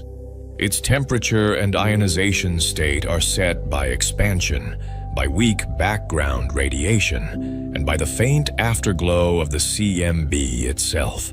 The earliest bound objects are often called mini-halos, and their masses are modest by later standards, closer to star cluster scales than galaxy scales. They form where dark matter density peaks become non-linear and detach from the Hubble flow, meaning local gravity overcomes cosmic expansion. Gas falls into these wells, shocks, and heats to the halo's virial temperature, converting gravitational energy into thermal motion. Whether it then cools enough to fragment depends on molecular physics, and on whether the halo is deep enough to hold onto its heated gas. A useful way to picture virialization is to imagine infalling material overshooting the center, colliding, and settling into a turbulent equilibrium. Gravity pulling inward while pressure pushes outward. The resulting temperature is not arbitrary. It scales with the halo's mass and size, and it sets the initial conditions for chemistry. In a universe with metals, many atoms and ions radiate efficiently and bleed heat away.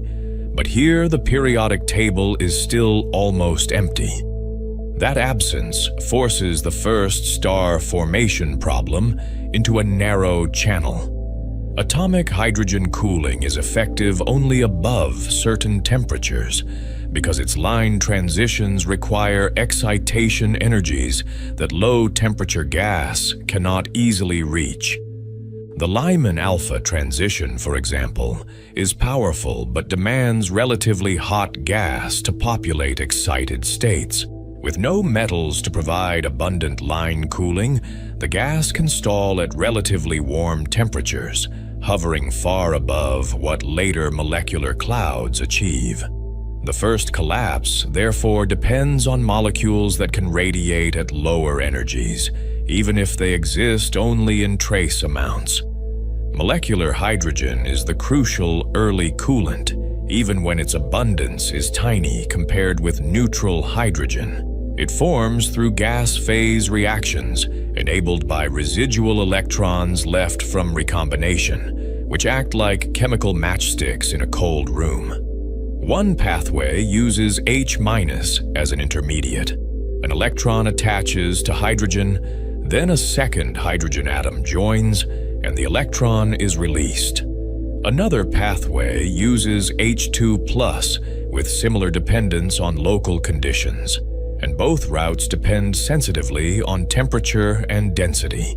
These reactions are slow, and they compete with destruction mechanisms that can erase progress as quickly as it forms.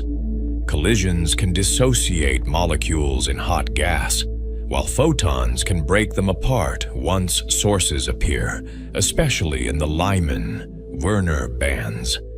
The balance depends on density, temperature, and the evolving radiation background, and it changes from halo to halo. In the Dark Ages, chemistry is sparse but dynamically decisive because cooling hinges on a molecule that is difficult to make and easy to destroy. H2 cooling radiates through rotational and vibrational transitions, which are excited when molecules collide in sufficiently dense gas. Emitted photons carry energy away if they escape, and escape depends on optical depth and geometry, not just chemistry. As the gas cools, pressure drops, and gravity gains leverage, allowing further contraction toward a central core. A small molecular fraction can therefore change the fate of an entire halo, turning a warm, stable cloud into a collapsing nursery. Deuterium adds a secondary channel that may matter in special cases, and it highlights how small ingredients can have outsized effects. HD can cool more efficiently at low temperatures than H2 because it has a permanent dipole moment and radiates more readily. If conditions allow enough HD formation, gas can cool closer to the CMB temperature floor, which is itself warmer at high redshift. That can alter fragmentation and shift the characteristic mass scale of collapsing clumps, potentially changing what kinds of stars are born. The CMB sets a moving temperature baseline, and that baseline is easy to forget because we live in a colder universe. At redshifts of 20 or 30, the background radiation is tens of Kelvin rather than 3, bathing every cloud in a faint thermal glow. Gas cannot cool below the CMB temperature if it remains coupled radiatively, because the background photons reheat it as fast as it radiates away energy. This means the earliest star-forming regions may have a higher minimum temperature than later ones, raising the gene's mass and biasing collapse toward larger fragments.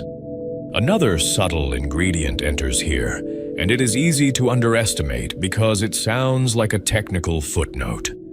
Baryons and dark matter may have had a relative streaming velocity after recombination, a leftover from acoustic waves in the early plasma.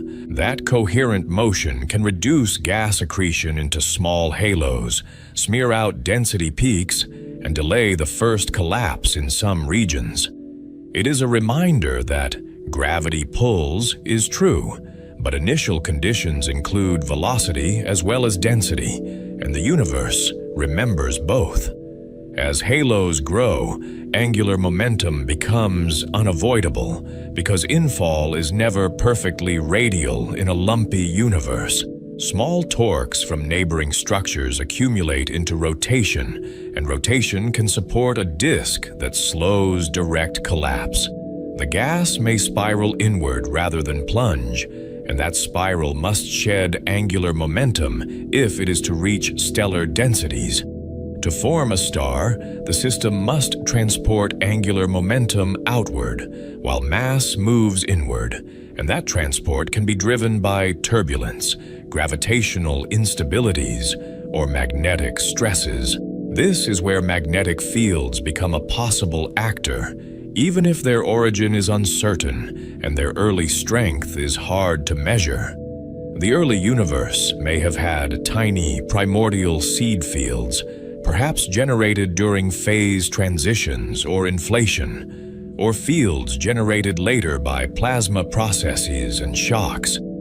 Turbulence and collapse can amplify weak fields through dynamo action, stretching and folding field lines as the gas churns.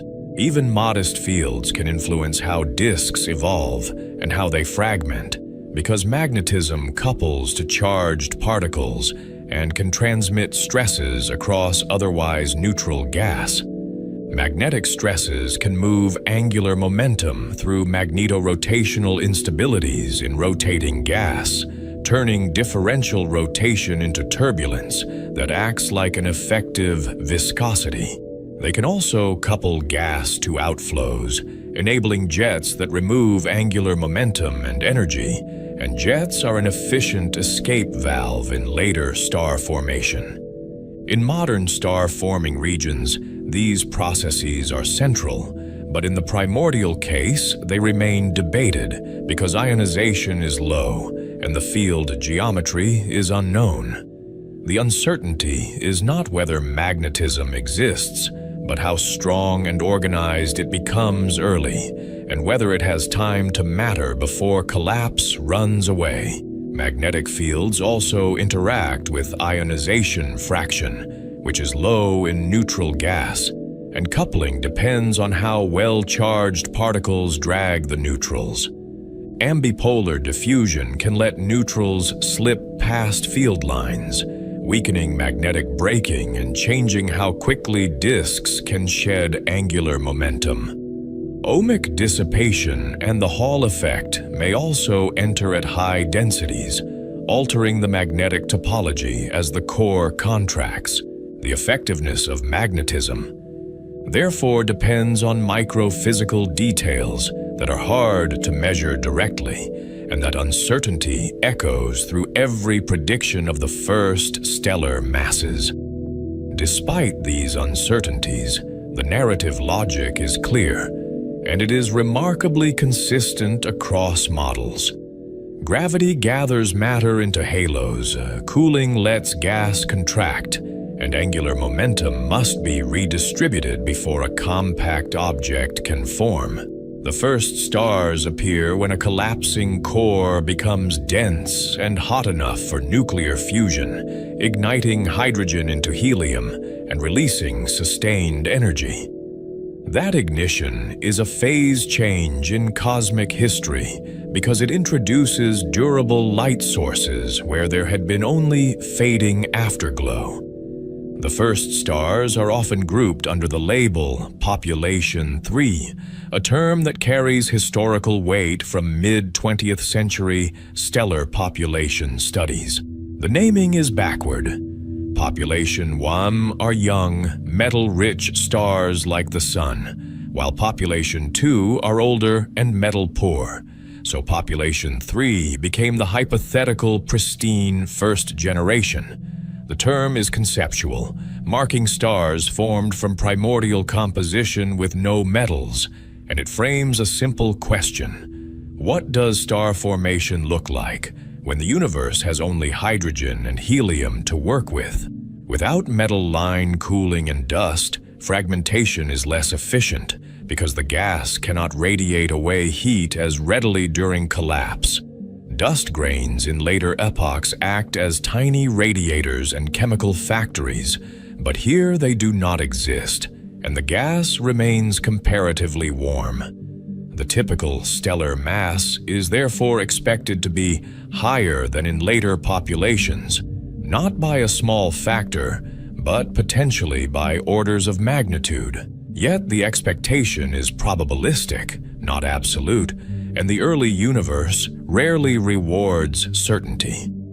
Massive stars are expected for several linked reasons that reinforce each other across scales. Warmer gas has a higher Jeans mass, so larger clumps become gravitationally unstable before smaller ones can separate. Limited cooling reduces the tendency to break into many small cores, and high accretion rates can feed protostars rapidly in dense primordial environments. Radiation pressure and ionization feedback also behave differently when the surrounding gas is metal-free, changing how easily a protostar can keep growing. Yet this expectation is not a settled number, and it remains one of the chapter's key unknowns because it determines the universe's first chemical output. Some simulations produce extremely massive stars, perhaps tens to hundreds of solar masses, while others find fragmentation into multiple systems within a disk. Disk fragmentation, radiative feedback, and magnetic effects can all change the outcome, and small differences in initial turbulence can cascade into different stellar families. The first stellar initial mass function remains uncertain, and it controls everything that follows, from supernova types to black hole seeds. Once a protostar forms, feedback begins almost immediately, because light and heat appear before the star is fully grown. Radiation heats surrounding gas and can halt accretion by raising pressure, especially along polar directions where density is lower. Ultraviolet photons can ionize hydrogen, creating an H2 region that expands outward, and that expansion is a moving boundary between neutral and ionized phases. That ionized bubble changes chemistry by destroying molecules and raising temperature, and it can carve channels through which more radiation escapes.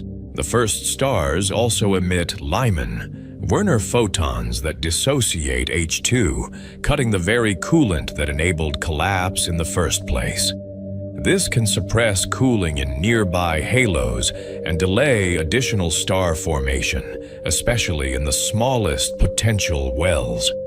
Feedback, therefore, has a dual character because it both marks success and imposes limits, and the balance may vary from region to region. The first light is not gentle. It is sharp, ultraviolet, and transformative, and it reshapes the environment that produced it. Because population 3 stars are expected to be massive, they are expected to be short-lived, burning through nuclear fuel with extravagant speed. Massive stars burn hotter and faster, and their lifetimes can be only a few million years, a blink even on early cosmic timescales. Some may collapse directly into black holes, swallowing their cores with little outward display, while others explode as supernovae that outshine entire young galaxies. Either outcome injects energy and, in some cases, the first heavy elements into surrounding gas, turning pristine clouds into chemically altered terrain. This is the first chemical turning point since primordial nucleosynthesis, and it is one of the most consequential transitions in the story. Heavy elements, metals in astronomical language, are forged in stellar cores and distributed by explosions and winds, and their presence changes the cooling curve dramatically. Metals provide new cooling channels through many atomic and ionic lines, allowing gas to radiate efficiently at temperatures where hydrogen and helium are nearly silent. They also enable dust formation, which later accelerates molecule production and changes fragmentation by providing surfaces for reactions and additional radiative pathways. The interstellar medium is transformed by this enrichment, even when enrichment is patchy and localized around the first explosions. A small metal fraction can lower cooling temperatures and allow smaller clumps to collapse, shifting star formation toward lower masses and longer-lived stars. That shift is not only chemical, but demographic, because long-lived, low-mass stars can survive to the present day as fossils. The transition from population 3 to population 2 is therefore a shift in both chemistry and survivability, and it determines whether any direct witnesses remain. Early black holes may also appear in this era, seeded by massive stellar remnants, and their role is both enticing and uncertain. If they accrete gas, they can shine as early quasars and add ionizing radiation to the surrounding medium, potentially accelerating reionization in their neighborhoods. They can also drive mechanical feedback through jets and winds, stirring gas and heating it, which can either suppress or reorganize star formation. Their abundance and growth rate remain major uncertainties in early structure formation, and the uncertainty matters because black holes can act as compact engines in a diffuse universe. As more sources turn on, the universe begins to change phase again, and the change is visible in the physics even when it is not yet visible to us. Neutral hydrogen becomes ionized. Once enough ultraviolet photons escape into the intergalactic medium, breaking atoms into protons and electrons. This is reionization, a gradual, patchy process rather than a single moment, and its patchiness is the clue that it is driven by discrete sources. It is the end of the Dark Ages in the strict sense, because it fills the cosmos with new light and new ionization, and it changes how gas responds to gravity. Reionization is often described in narrative terms as dawn spreading through fog, and the metaphor is accurate in a technical way. Ionized bubbles expand around early stars and galaxies, then overlap and merge, and their boundaries are shaped by density contrasts in the surrounding medium. The topology depends on where the first sources form, how clustered they are, and how easily photons escape from their host halos. The process is uneven, leaving neutral islands that persist longer in some regions, like pockets of night that refuse to lift. Ionization changes how matter clumps and how we observe the distant universe. Because ionized gas is hotter and hotter, gas resists collapse. Higher temperature raises the Jeans scale, meaning small halos that could once gather gas may now fail to hold it against pressure. That can suppress gas accretion into small halos and reduce star formation in the smallest systems, effectively rewriting the minimum galaxy mass. Ionization therefore acts as feedback on structure growth, not just a lighting event, and it couples the fate of tiny halos to the radiation of their brighter neighbors. It also changes observational signatures in ways that allow us to triangulate the timeline. Neutral hydrogen absorbs specific wavelengths, producing the gun. Peterson trough in quasar spectra at high redshift, a sudden darkness where transmission should be. The CMB polarization records an integrated imprint of rescattering by free electrons during reionization, encoding the total optical depth along our line of sight. The 21-centimeter signal should shift in characteristic ways as spin temperature and ionization evolve, moving from absorption to emission depending on how the gas couples to radiation and to its own kinetic temperature. Yet the timeline remains uncertain, and that uncertainty is central to the mystery tone of this chapter, because the evidence is indirect and often integrated. We know ionization was largely complete by about 1 billion years after the beginning, but complete hides a complex geography of bubbles and islands. We do not know the exact start, the detailed pace, or the relative contributions of different sources across environments. Stars, galaxies, and accreting black holes may all play roles, and their balance is still debated, partly because each leaves overlapping signatures. The first galaxies are not yet the grand spirals of later epochs, and they do not resemble the calm, ordered disks familiar from nearby astronomy. They are small, merging systems embedded in growing dark matter halos, with irregular shapes and turbulent gas flows.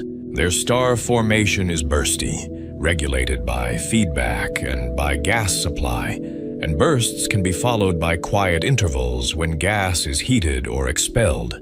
They begin to assemble the larger families that will later dominate the cosmic web, and their mergers are both constructive and disruptive.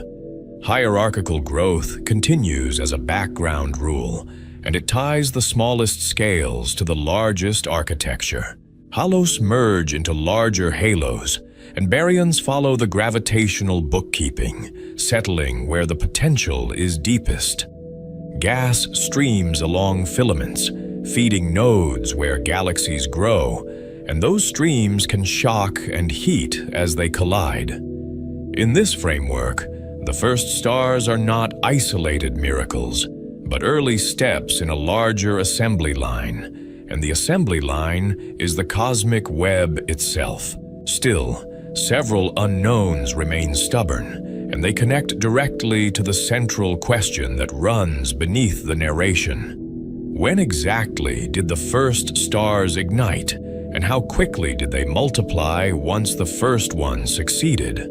How massive were typical population 3 stars, and how often did they form in binaries or clusters rather than alone? How strong was feedback, and did it mostly suppress or trigger additional star formation in neighboring halos?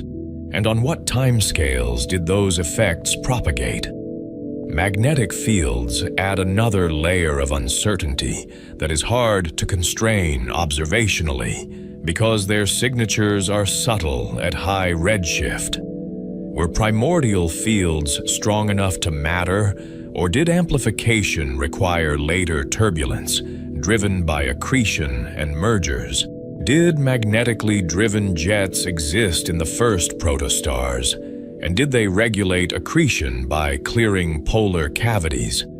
The answers affect fragmentation, angular momentum transport, and the masses of the first stars, and they also affect how quickly enriched gas mixes into the intergalactic medium. Even the chemistry has open edges, and those edges are not minor because they control cooling thresholds. How much H2 formed in typical mini-halos, and how often was it destroyed by early radiation fields that could travel far through a mostly transparent universe? Did HD cooling matter widely, or only in rare conditions where ionization and density favored it? How did shocks, turbulence, and streaming velocities alter reaction networks in real environments, where gas is not a uniform box but a chaotic flow? These uncertainties matter because they determine the first sources of heavy elements, and heavy elements determine the next era's star formation. The mass of a star determines whether it explodes, collapses, or disrupts completely, and each outcome leaves a different chemical signature. Pair instability supernovae, if they occurred, would leave distinctive abundance patterns with strong odd-even effects and large yields of certain elements. Finding those patterns in ancient stars is one way we test the story, because the oldest survivors carry the chemical memory of long-dead giants. The observational frontier is therefore forensic as much as direct, and it has grown through decades of increasingly precise instruments. We search for extremely metal-poor stars in the Milky Way halo as chemical fossils, measuring their spectra line by line to reconstruct early nucleosynthesis.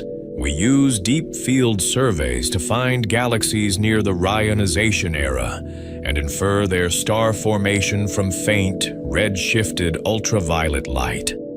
We pursue 21-centimeter experiments to map neutral hydrogen statistically, even when imaging is impossible. And we treat foreground removal as a scientific challenge in its own right. New telescopes push the boundary, but the dark ages remain difficult by design because the universe at that time offers few photons to collect. The first stars are too distant and too short-lived to see directly in most cases, and their host halos are small and easily outshone by later structures.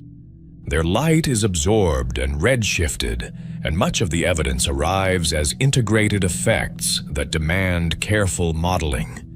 Each inference is a bridge built from assumptions, and the strength of the bridge depends on how well we understand the underlying physics. Still, the narrative arc is firm enough to carry momentum, and it is anchored in processes we can test in other contexts. A neutral universe cools and gathers into halos, guided by dark matter scaffolding that shapes the cosmic web. Molecules enable further cooling, and collapse produces the first massive stars, which live fast and die loudly. Their radiation and explosions begin to reionize and enrich the cosmos, and those two changes, ionization and metals, reshape what can form next. This is the moment when nothing begins to look like something in the familiar sense, and the transformation is both visual and chemical. Light sources appear, and with them come heat, ionization, and chemical complexity, spreading outward through a medium that had been nearly uniform. The interstellar medium becomes an evolving ecosystem, rather than a passive reservoir, with feedback loops that can stabilize or destabilize future collapse. The universe starts writing new information into its own gas, patterns of temperature, composition, and ionization that did not exist before.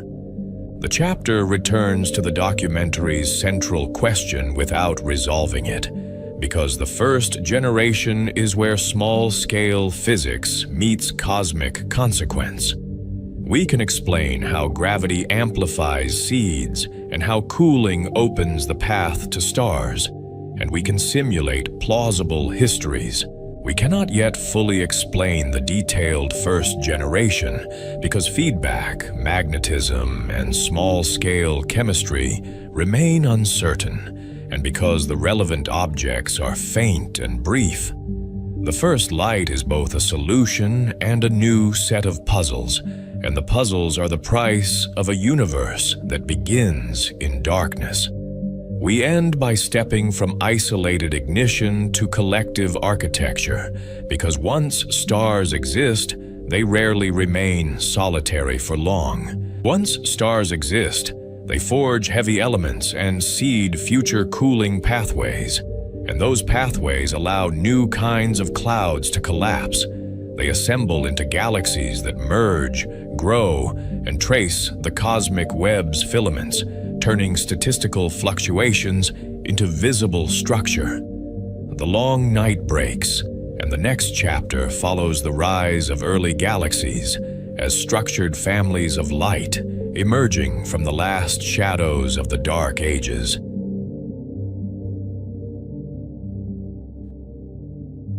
The universe does not build galaxies everywhere, and that absence is as important as the places where galaxies thrive. It builds them where the cosmic web concentrates matter, turning near uniform beginnings into a network of filaments, nodes, and expanding voids. Picture a vast, dark scaffold stretching across space, thin strands crossing like highways at night, with bright intersections where clusters will ignite. Between those strands, immense cavities open up, and the emptiness is not static. It grows as gravity pulls material away. After the first light and early enrichment, gravity keeps working in the dark, quietly amplifying tiny differences in density. Dark matter halos assemble and merge, and baryonic gas follows, because potential wells are the only stable addresses in an expanding universe. This preference is measurable in the statistics of structure. Small overdensities grow faster than their surroundings, and the growth rate depends on cosmic time, because expansion competes with gravitational attraction. On the largest scales, the cosmic web is the architecture, and it is remarkably consistent with the simplest cosmological models. Filaments act like channels, feeding nodes where halos grow into galaxies and clusters, while sheets and tendrils lace the space between. Voids expand between them, becoming emptier as matter drains toward denser regions, and their boundaries sharpen into walls. In simulations, voids look like bubbles pressed together, and the filaments are the seams where the bubbles meet. This web is not a decorative pattern, and it is not an artistic metaphor drawn over the sky. It is the late-time expression of the seed field measured in the CMB, amplified by gravity and shaped by expansion, dark matter, and dark energy. The CMB encodes those seeds as temperature and polarization variations at the level of tens of microkelvin. Those variations trace density perturbations, and the same spectrum of fluctuations later appears as the clustering of galaxies and the mass distribution inferred by lensing. Historically, this connection was a triumph of modern cosmology because it linked early universe physics to the visible universe. When surveys began mapping millions of galaxies, The emerging filaments looked uncannily like the structures predicted from CMB normalized initial conditions. Yet, even with that success, the web is not made of galaxies, and it is not made of gas alone. Most of its mass is dark matter, and the luminous parts are simply the places where ordinary matter managed to cool and condense. Galaxies begin as gas inside halos, but halos alone do not guarantee stars, and that distinction shapes the entire population. Gas must accrete, shock, cool, and lose angular momentum, or it remains hot and diffuse, glowing faintly in X-rays or not at all. The first step is accretion from the web, and it is not a gentle rain. Gas streams along filaments into halos, sometimes heating in shocks, sometimes arriving cold enough to penetrate deep, and both modes can occur in the same system. In a massive halo, infalling gas often crosses a virial shock near the halo boundary, where kinetic energy becomes heat. The gas can reach millions of degrees, and at those temperatures it radiates slowly, so it lingers as a hot atmosphere.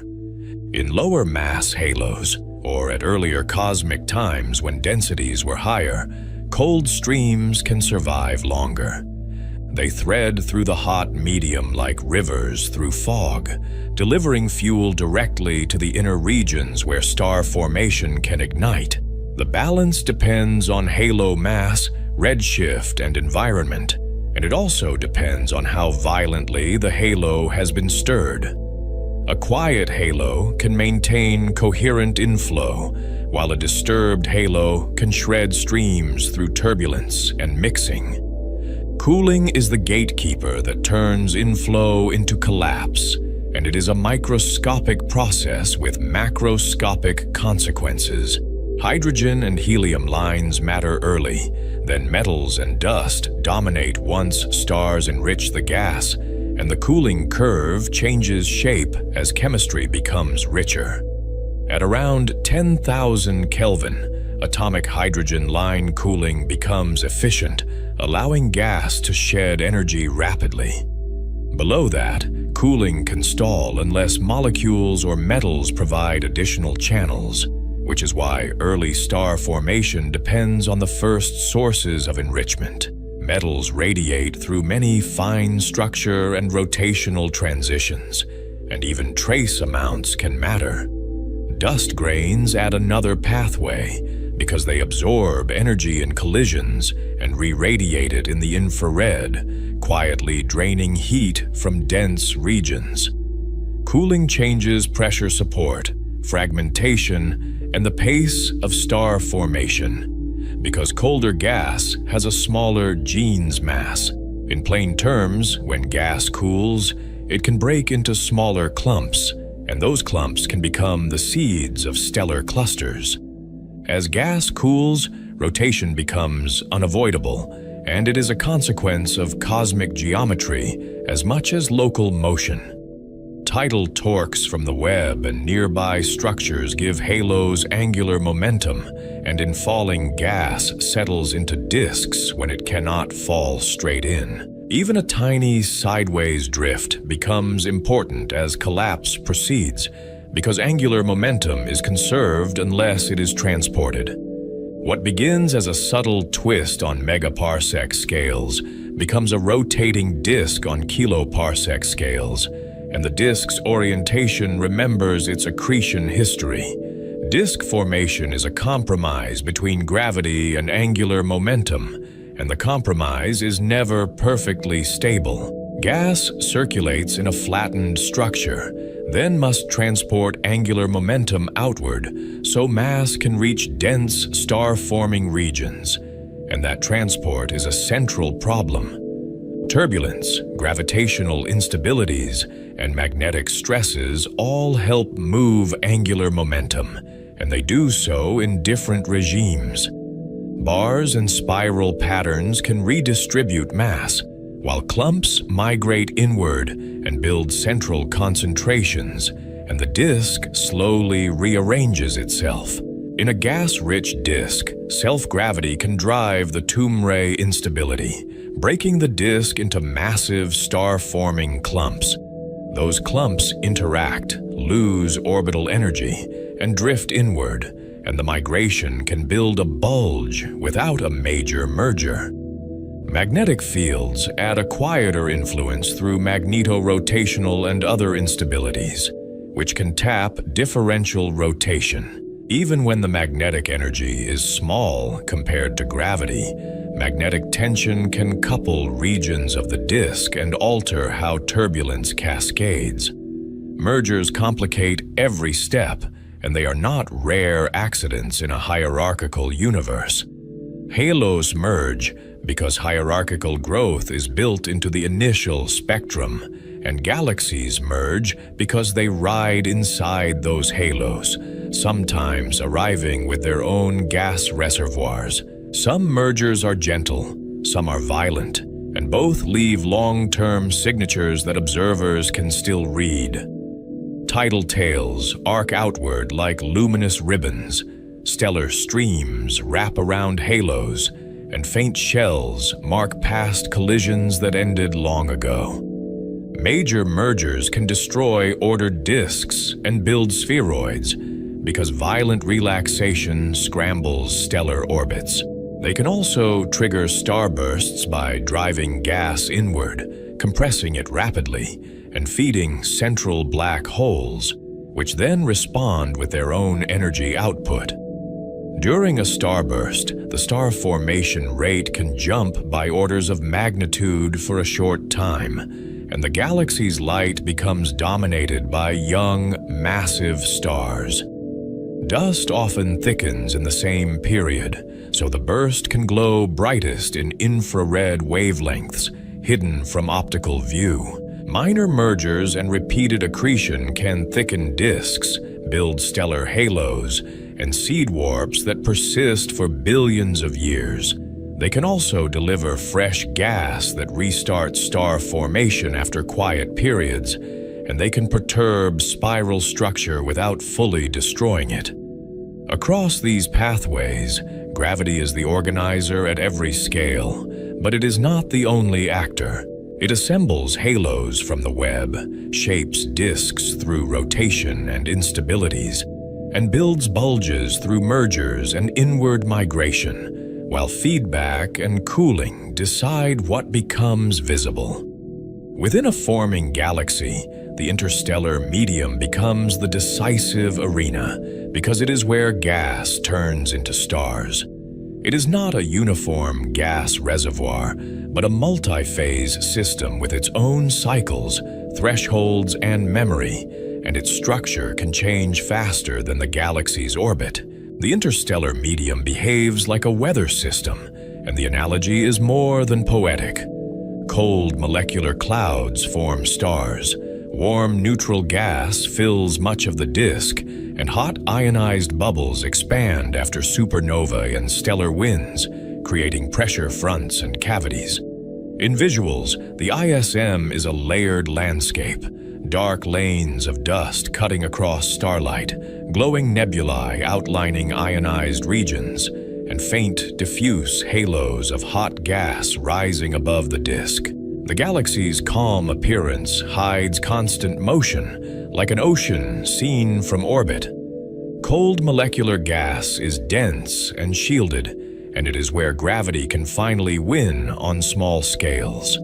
It collects in giant molecular clouds, where supersonic turbulence creates filaments and knots, and only the densest cores collapse into stars. Warm neutral and warm ionized phases occupy more volume, and they act as the background atmosphere of the disk. They respond to stellar radiation, shocks, and shear, and they can be stirred into fountains that rise and fall through the disk's gravitational field. Hot ionized gas, heated to millions of degrees, occupies the lowest density cavities and superbubbles. It can vent through chimneys into the halo, and those vents become the pathways through which galaxies breathe. Turbulence is the ISM's constant motion, and it is neither purely destructive nor purely supportive. It is driven by feedback, shear, inflow, and gravitational instabilities, and it both supports gas against collapse and creates dense pockets that can collapse. In a turbulent cloud, most of the gas is prevented from collapsing because random motions provide effective pressure. Yet turbulence also produces shocks, and shocks create temporary high-density regions, so turbulence can paradoxically trigger the very collapse it resists. Dust and metals change the rules of cooling and chemistry, and they are the galaxy's accumulated memory of past stars. Metals radiate efficiently. Dust shields molecules from dissociating radiation, and dust surfaces catalyze molecular hydrogen formation, which is otherwise slow in cold gas. This is why enrichment is not just decoration on a periodic table, but a control knob for star formation. A metal-poor ISM cools less efficiently, forms fewer molecules, and can remain more diffuse, while a metal-rich ISM can fragment readily and form stars in denser clusters. Every generation of stars rewrites the ISM, and it does so through multiple channels at once. Massive stars ionize and heat nearby gas, winds carve cavities, and supernovae inject energy, momentum, and newly forged elements, seeding the next cycle of chemistry. Supernova remnants expand as shock waves, sweeping up shells that can become sites of secondary collapse. Over time, overlapping remnants create superbubbles, and those superbubbles can punch through the disk, linking the ISM to the circumgalactic medium.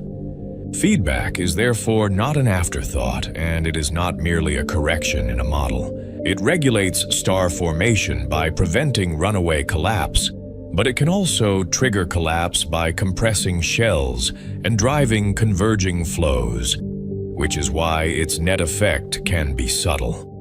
Radiation pressure from young stars can push on dust, especially in dense star-forming regions, and that pressure can help launch outflows. Photoionization heats gas and increases its pressure, and that heating can disperse clouds before they convert most of their mass into stars. The simplest picture is a loop, but the loop contains delays and thresholds that matter. Gas cools and forms stars. Stars inject energy and metals. The ISM changes phase and structure, and the next round of star formation inherits those conditions, not a blank slate. This loop is why galaxies can sustain star formation for billions of years, even though individual clouds live briefly. Inflow from the web replenishes gas, while feedback prevents the supply from turning into stars too quickly, and the galaxy hovers near a regulated state. Yet, the loop is not fully understood because feedback is multiscale and nonlinear. It begins in stellar atmospheres, couples to clouds, then to the disk, then to the halo, and sometimes to the intergalactic medium, and each coupling changes the outcome. A key uncertainty is how energy becomes momentum in a clumpy medium, because radiative losses can be severe. If a supernova explodes in dense gas, much of its energy can radiate away quickly, while the same explosion in a low-density cavity can drive a powerful, expanding shell. Outflows are one visible consequence of feedback, and they are easier to see than to interpret. Supernovae and radiation pressure can drive gas out of the disk, enriching the circumgalactic medium and reducing the fuel available for future stars, while leaving behind a disturbed, porous ISM. In spectra, outflows appear as blue-shifted absorption lines, and their velocities can reach hundreds or thousands of kilometers per second. In images, they appear as faint cones and filaments, glowing in emission lines as they collide with surrounding gas. Some outflowing gas escapes entirely, especially from small galaxies with shallow potential wells, and that loss can permanently reduce their star-forming capacity. Some falls back later as a galactic fountain, returning cooled material that can restart star formation, often at different radii.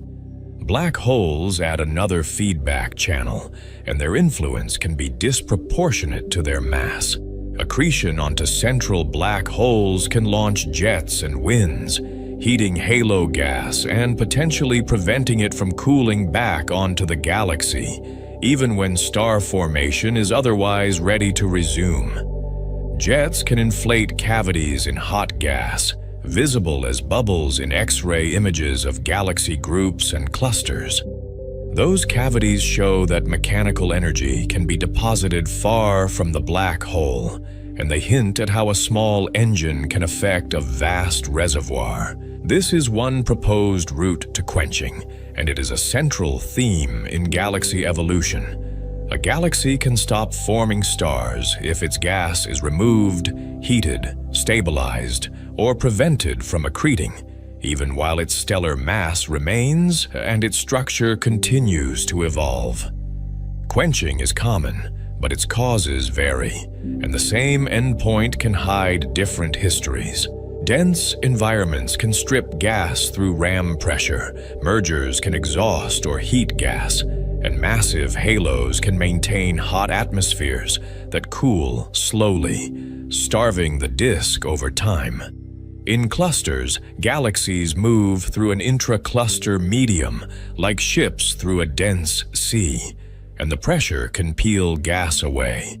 Tails of stripped gas trail behind, and star formation can shut down from the outside inward, leaving a red, aging disk. The circumgalactic medium sits at the boundary between Webb and galaxy, and it is both a reservoir and a filter.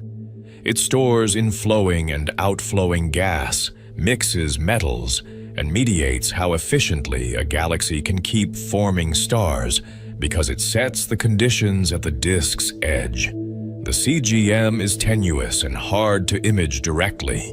So much of what we know comes from absorption lines in background quasars.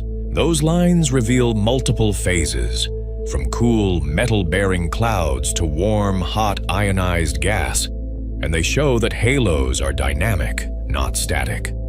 The CGM is also where the cosmic web becomes local, and where the smooth becomes turbulent. Filamentary inflows can be disrupted by shocks, by feedback-driven turbulence, and by the changing pressure of a growing halo. And the inflow can arrive in bursts rather than steadily. In massive systems, the CGM can become a long-lived hot corona, supported by the halo's gravity and heated by accretion shocks. Cooling then happens through instabilities and condensation, and the question becomes whether cold clouds can form and survive long enough to feed the disk. Magnetic fields thread this entire system, even when they are hard to measure, and they add directionality to an otherwise chaotic medium. They influence cosmic ray transport, affect gas dynamics through magnetic pressure and tension, and modify how turbulence cascades, especially in diffuse plasmas. Magnetic fields can help support gas against gravity in some regions, while guiding collapse in others, depending on geometry and ionization. They can also shape outflows by collimating winds and altering how hot gas vents, turning a messy blowout into a more coherent flow. Cosmic rays are part of the same story, and they are an invisible pressure component that can travel far. They carry energy far from their sources, heat and ionized gas, and can contribute pressure that changes disk stability and wind launching, particularly in low-density regions. In some models, cosmic rays stream along magnetic field lines and excite waves that scatter them, coupling their momentum to the gas. That coupling can gently accelerate outflows over large distances, which differs from the more explosive push of thermal pressure alone. The origin and amplification of galactic magnetic fields remain active research, and the uncertainty is not a minor detail. Dynamos driven by turbulence and rotation can amplify weak seeds, but the timing and saturation levels are still debated, and early galaxies may have evolved under different magnetic conditions. Because these processes are coupled, galaxy formation is not a single pipeline, and it cannot be reduced to one controlling parameter. It is a competition between inflow and heating, between cooling and turbulence, and between collapse and disruption, with outcomes that depend on timing as much as strength.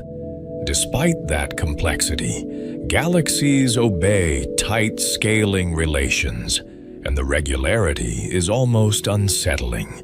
Stellar mass correlates with rotation speed, size correlates with mass, and star formation rate tracks gas content with surprising regularity, as if galaxies are drawn toward preferred states. The Tully-Fisher relation links luminosity or stellar mass to rotation velocity, implying a connection between baryons and dark matter. The mass-metallicity relation links a galaxy's mass to its chemical enrichment, suggesting that outflows and retentions scale with gravitational depth. These relations are a clue and a challenge, and they shape how we interpret every observation. They suggest self-regulation that erases some history, yet they must emerge from messy processes that vary across environments and cosmic time, and that tension is the mystery. One mystery is why the relations are so tight, given the violence of mergers and the variability of accretion. If mergers, feedback, and inflow are chaotic, then galaxies should scatter more, unless hidden constraints force convergence, perhaps through equilibrium between supply and loss. Another mystery is how feedback truly couples to gas, especially in the multi-phase ISM, where densities vary enormously. Simulations must assume how supernova energy becomes momentum, how radiation interacts with dust, and how multi-phase gas mixes, and small differences can propagate into large outcomes. A third mystery is why some galaxies quench while others keep forming stars, even when their halos appear similar. Similar halos can host very different outcomes, implying that timing, environment, and internal structure matter, and that galaxies may cross irreversible thresholds.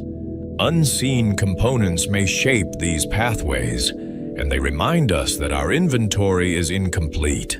Dark matter sets the gravitational scaffold, but its microphysics could alter small-scale structure, halo profiles, and the survival of thin disks, which would change how easily galaxies remain orderly.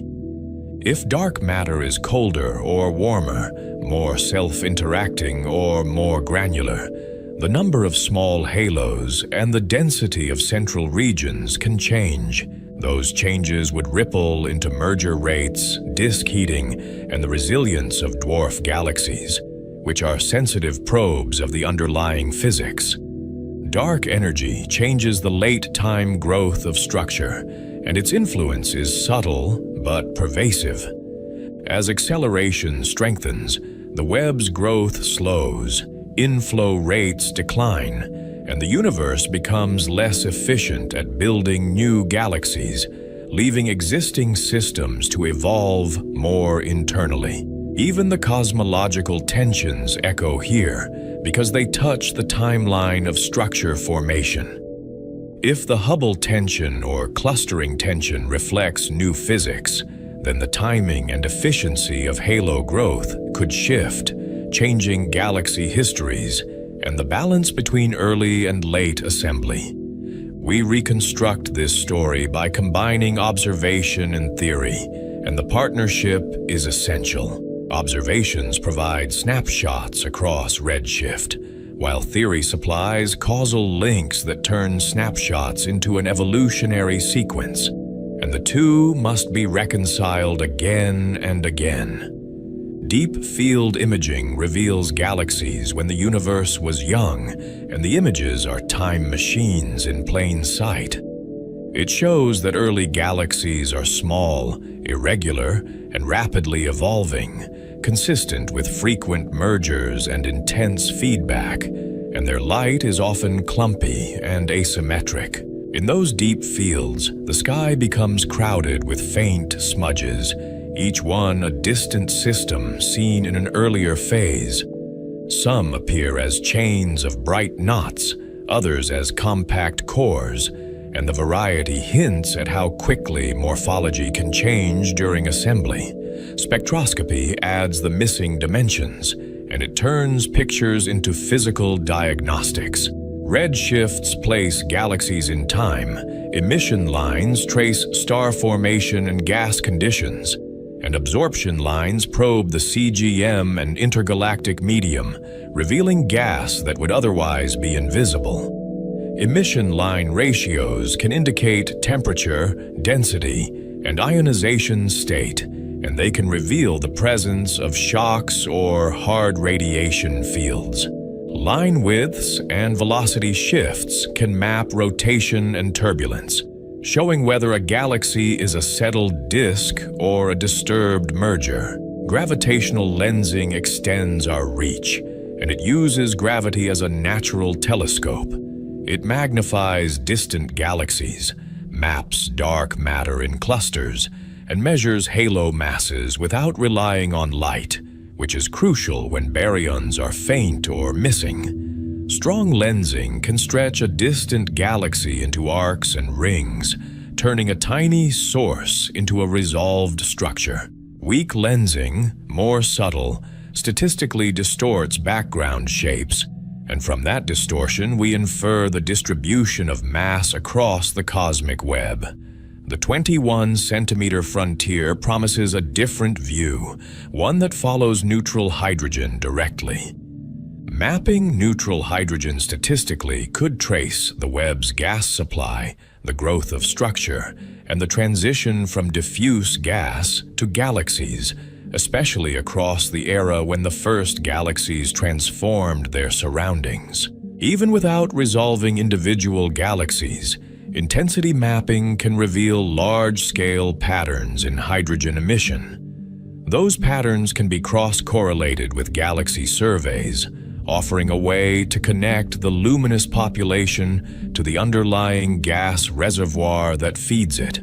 Theoretical astrophysics builds the counter-narrative in silicon, and it is a controlled experiment the universe does not allow us to run. Simulations start from CMB consistent initial conditions, evolve dark matter and gas, and attempt to reproduce the observed galaxy population, including its diversity. But simulations face a scale problem, and it is a fundamental limitation rather than a minor inconvenience. Star formation and supernova remnants are small, while galaxies and filaments are vast, so models use subgrid physics to approximate unresolved processes, and those approximations matter. A single star-forming region can be parsecs across, while a cosmological simulation volume can be hundreds of megaparsecs wide. The gap spans many orders of magnitude, and bridging it requires recipes that compress complex physics into a few parameters. Feedback prescriptions are therefore both essential and uncertain, and they are often the difference between success and failure. Different choices can produce different galaxy morphologies, star formation histories, and metal distributions, even with identical initial conditions, because feedback sets the efficiency of conversion. This is why the same beginning can yield diverse shapes, and why diversity does not necessarily mean randomness. Spirals, ellipticals, and irregulars may arise from different merger histories, gas fractions, feedback strengths, and angular momentum retention, and the web supplies each system differently. Spiral structure itself is a gravitational pattern, and it can be long-lived or transient depending on conditions. Density waves, transient arms, and bar instabilities can organize stars and gas, while also driving inflow that builds central bulges, and the arms become both signposts and engines. In a spiral arm, gas compresses as it enters the pattern, triggering star formation along ridges that glow in blue starlight and pink emission lines. Downstream, supernovae and winds disperse the clouds, leaving behind associations of young stars that drift away as the pattern continues. Bulges can form through mergers, but also through secular evolution, and the distinction can blur in real galaxies. Repeated internal instabilities can thicken the central region, blurring the line between violent and gradual formation, and leaving mixed stellar populations. Ellipticals often reflect a history of mergers and quenching, and their smooth light hides a turbulent past. Their stars can be old, their gas poor, and their halos massive enough to maintain hot atmospheres and suppress cooling, so they evolve mostly through stellar aging and minor accretion. In clusters, ellipticals dominate the dense cores, and their environments are rich in hot gas and frequent interactions. The setting itself becomes part of the explanation, because the web's nodes are where both mass and heating accumulate. Dwarf galaxies expose the limits of our understanding, and they are disproportionately informative. They are sensitive to feedback, reionization, and environment, and they test whether dark matter behaves as expected on small scales, because small changes can erase or preserve them. A burst of star formation can blow out much of a dwarf's gas, and the same event in a larger galaxy would be a minor disturbance. Reionization can heat intergalactic gas and prevent it from accreting onto small halos, leaving some dwarves starved before they truly begin. Across all masses, the cosmic web remains the supply chain, and it is never fully switched off. Filaments feed halos, halos feed galaxies, and galaxies feed back into their surroundings through winds and enriched outflows, and the cycle links the smallest scales to the largest. The central question returns with sharper stakes, because it is both physical and philosophical. How did near-uniform beginnings produce a universe of structured cities of stars? And why does the outcome look both diverse and strangely constrained, as if governed by hidden balances? We can explain the broad outline with gravity, cooling, and feedback, and that outline is robust across models. We still struggle to predict the detailed demographics, the tight relations, and the precise mechanisms that regulate growth, especially when small-scale physics shapes large-scale outcomes. The story is therefore both solved and unfinished, and that tension is what keeps the field alive. Galaxies are not isolated islands, but nodes in a living web, and their internal weather is tied to the universe's largest anatomy, even when the connection is hard to see. Transition. From the general story of galaxy formation, we zoom into one particular galaxy, our own, and ask what its structure reveals about broader rules.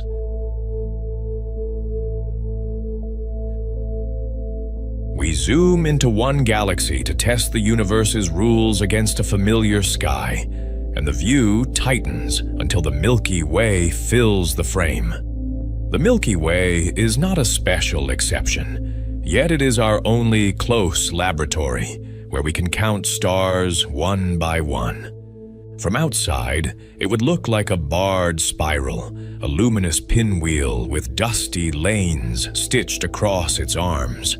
From within, it is a sky-wide river of light, brightened by billions of suns and dimmed by soot-like grains. Its basic architecture is simple in outline and complex in detail, like a skeleton wrapped in weather.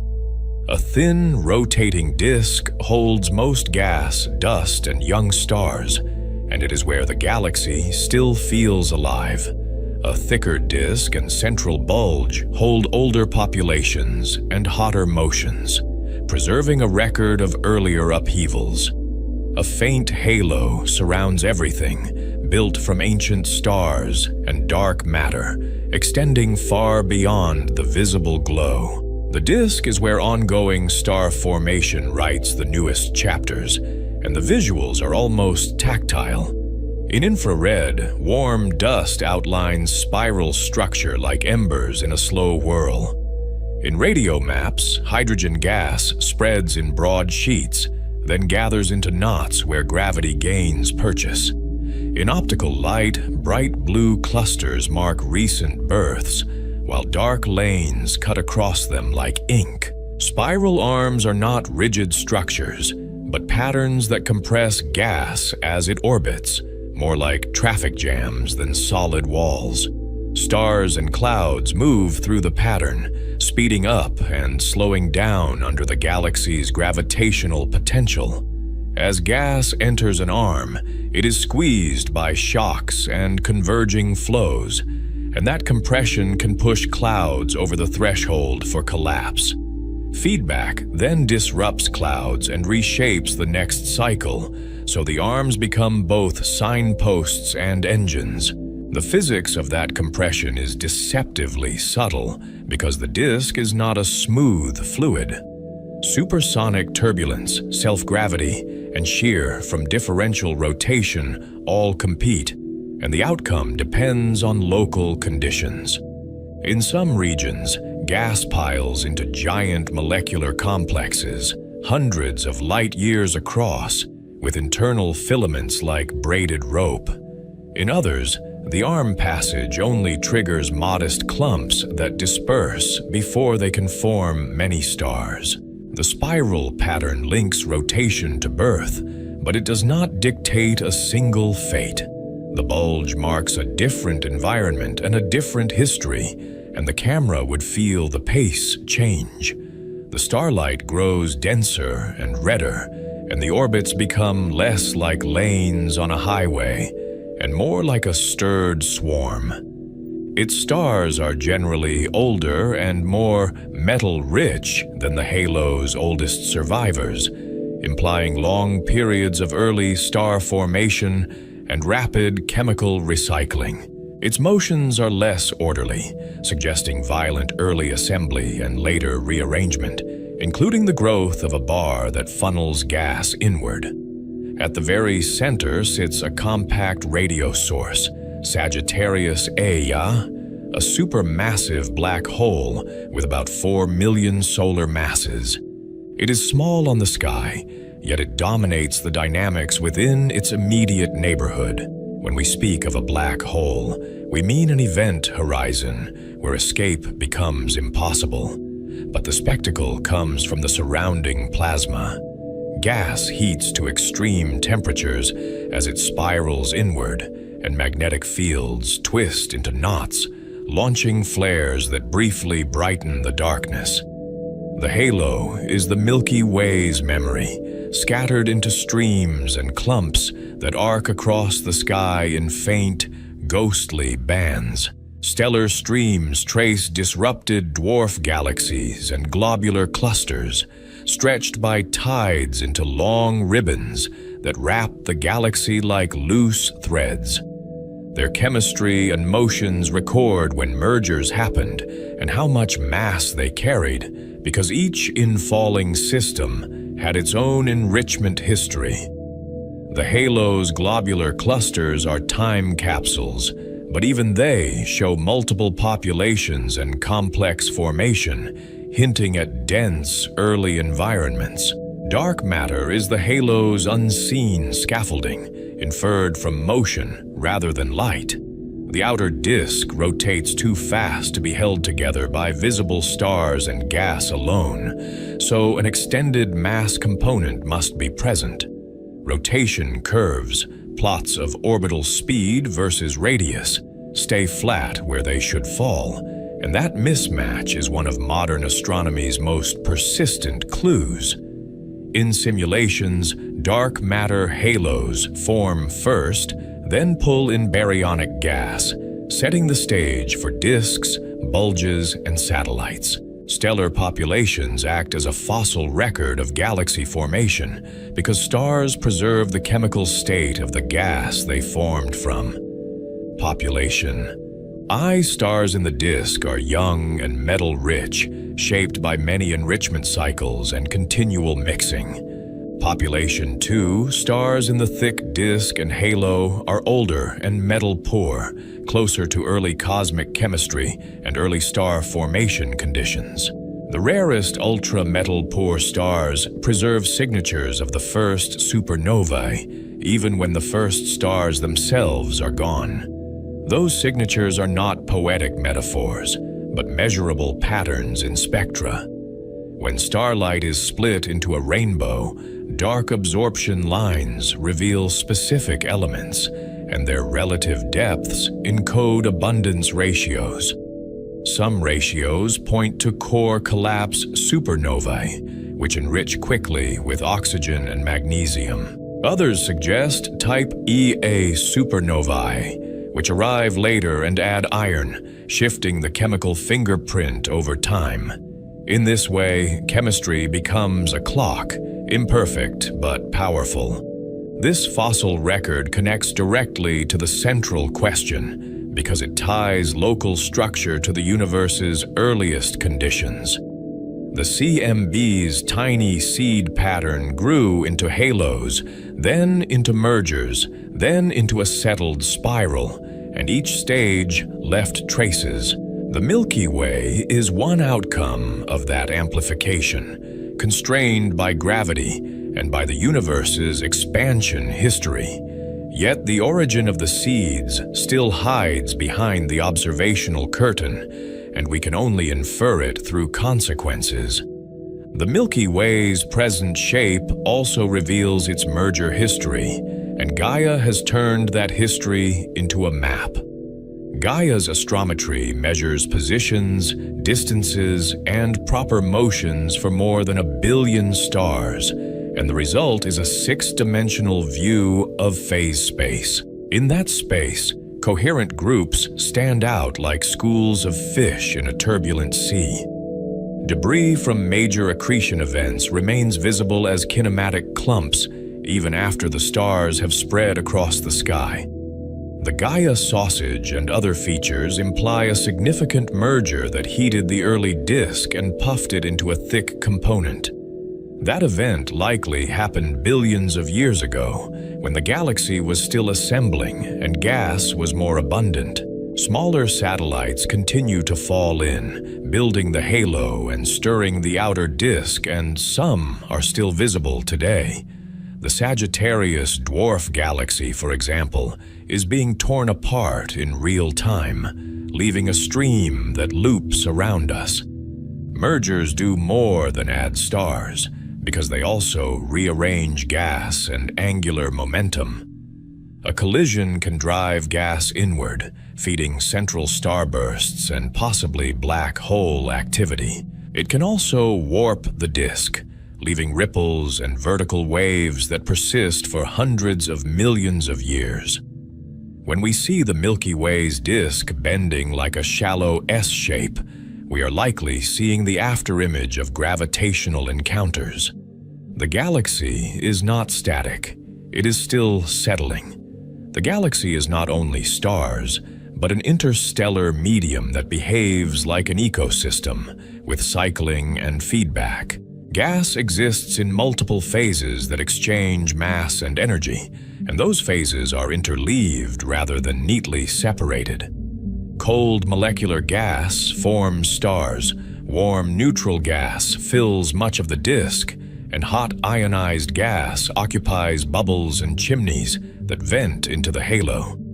These phases are coupled by shocks, radiation, turbulence, and gravity, so changes in one phase echo through the rest. Molecular clouds are the immediate reservoirs for star formation, and they are visible as dark silhouettes against the Milky Way's glow. They are cold, dense, and dusty enough to shield molecules from dissociating ultraviolet light, allowing carbon monoxide and more complex species to persist. Typical temperatures can be only 10 to 20 Kelvin, meaning atoms move slowly and can stick to grains. Yet the clouds are not calm, because turbulence stirs them into filaments, sheets, and knots. Within those clouds, self-gravity selects the densest pockets for collapse, but only a small fraction actually becomes stars. The star formation efficiency is low, implying regulation rather than free fall, and that regulation has several suspects. Turbulence can provide transient support, magnetic fields can resist compression, and feedback can blow cavities that halt accretion. Even the cloud's environment matters, because spiral shocks and nearby explosions can either trigger or shred it. Ionized regions mark where massive stars have already turned on, and they announce themselves with a different palette.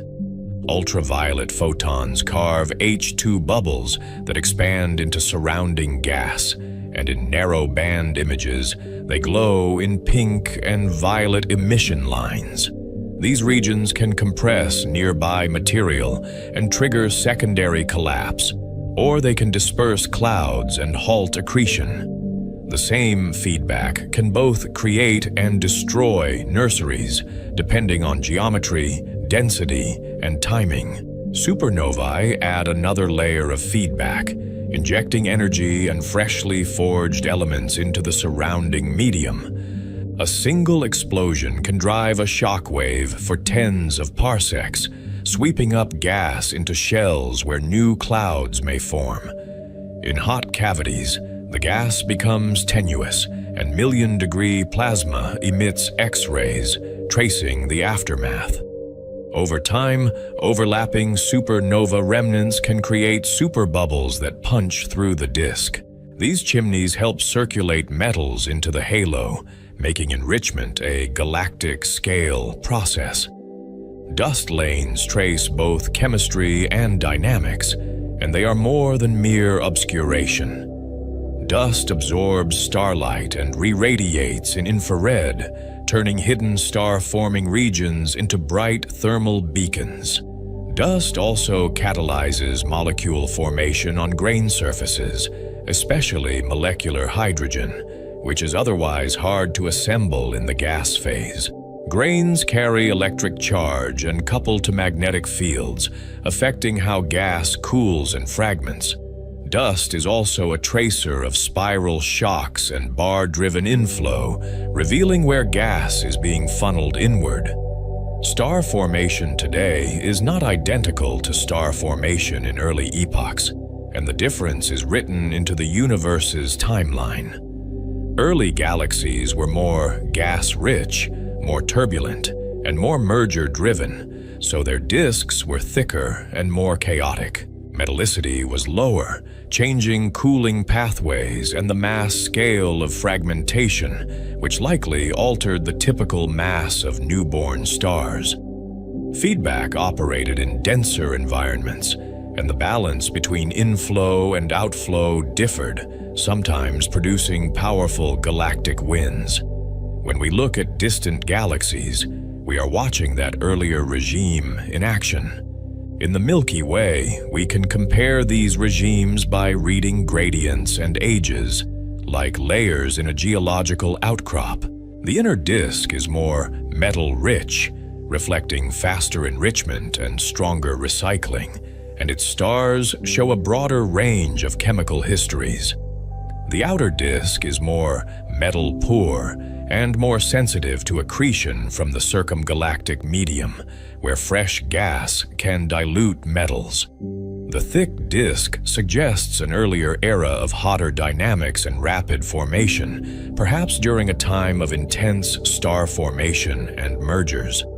Those gradients are not perfectly smooth because the disk mixes itself. Stars migrate radially over time, exchanging places through resonances with spiral structure and the bar.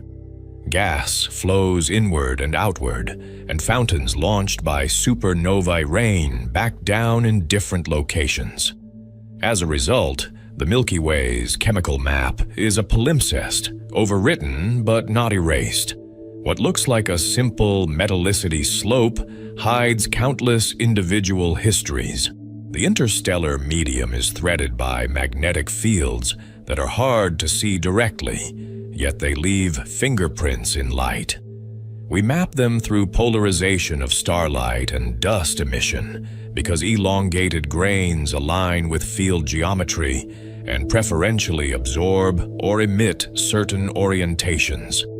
We also use Faraday rotation, where magnetized plasma twists the polarization of background radio waves, and the amount of twist depends on electron density and field strength. Together, these methods reveal large-scale coherence and small-scale turbulence, like a weather map for invisible forces. Magnetic fields shape gas flows even when magnetic energy is not dominant, because they can redirect motion and change how instabilities grow. Magnetic pressure and tension can support diffuse gas and guide collapse along preferred directions, producing filaments aligned with field lines. Fields influence how turbulence cascades, how shocks propagate, and how cosmic rays travel through the disk. In molecular clouds, field geometry can affect filament formation and the efficiency of core collapse, subtly changing the stellar initial mass function. Magnetism also affects angular momentum transport, which is a recurring obstacle in forming compact objects. In rotating disks, magnetorotational instability can drive turbulence that redistributes angular momentum, allowing gas to drift inward. In protostellar systems, magnetic braking and magnetically launched outflows can remove angular momentum from infalling gas, preventing it from piling up at large radii. These processes help explain why stars form at all, despite the tendency of rotation to halt collapse. They also connect the Milky Way's large-scale magnetism to the smallest scales of planet formation. Yet the Milky Way's magnetic ecology still contains open questions, and they are not minor details. We do not fully know the origin of the seed fields that dynamos amplify, whether they arose from early plasma processes or from the first generations of stars. We do not fully know how quickly fields grew in early galaxies, or how saturation depends on feedback and gas accretion. We also do not fully know how magnetic reconnection and diffusion operate in a multi-phase medium, where cold clouds sit inside hot plasma. The field is everywhere, but its history remains partly hidden. The galaxy's center is an extreme environment that tests these ideas, and it looks like a different world. Sagittarius A is quiet today, but it likely flared in the past, and the evidence is written in energetic structures. Giant lobes of gamma-ray and microwave emission rise above and below the plane, suggesting past outbursts or sustained winds. X-ray echoes in nearby molecular clouds hint at earlier bright phases, as if the clouds are reflecting ancient light. The central molecular zone is dense and turbulent, forming stars under higher pressure and stronger tidal forces. In that central zone, clouds can be squeezed to densities rare in the outer disk, yet star formation appears oddly inefficient. Shear, turbulence, and magnetic fields may keep gas from settling into long-lived cores, delaying collapse. When collapse does happen, it may favor massive clusters, producing intense feedback in a compact region. The center, therefore, becomes a stress test for our models because it pushes every parameter to an extreme. It also reminds us that a galaxy contains many climates, not one. Galactic environment matters for habitability in ways that are still debated, because life depends on both chemistry and stability. The inner galaxy has higher stellar density and higher radiation backgrounds, and close stellar encounters are more frequent. Supernova rates and cosmic ray fluxes vary with radius and with time, and those changes can alter atmospheric chemistry. Metallicity also varies, changing the availability of rocky planet-building material and perhaps the frequency of giant planets. The question is not whether environment matters, but how strongly it filters outcomes. A proposed galactic habitable zone is therefore plausible but uncertain, because the constraints pull in opposite directions. Too few metals can limit rocky planets and complex chemistry, and it can also slow the formation of solid cores. Too much radiation and too many nearby explosions can strip atmospheres or disrupt biospheres, especially on planets without strong shielding. The Milky Way's history suggests that habitability is not a single location, but a moving window in space and time. As the galaxy enriches and calms, the window may widen. From this galactic scale, we bridge to a local story that still follows universal rules, and the camera drops toward one ordinary star. The solar system formed from the same processes that build disks around young stars everywhere, and its uniqueness is not assumed. It is a small eddy in a larger flow, shaped by gravity, rotation, chemistry, and time. The same equations that describe spiral shocks also describe the collapse of a single core, just with different units. The key prerequisite was enrichment by previous generations of stars, because the early universe began almost chemically blank. Primordial nucleosynthesis made mostly hydrogen and helium, with only trace lithium, and that composition persisted for hundreds of millions of years. Everything heavier was forged later in stellar cores and supernovae, and then mixed into the interstellar medium through winds and shocks. Without that enrichment, there would be no silicates, no iron cores, and no complex organic chemistry.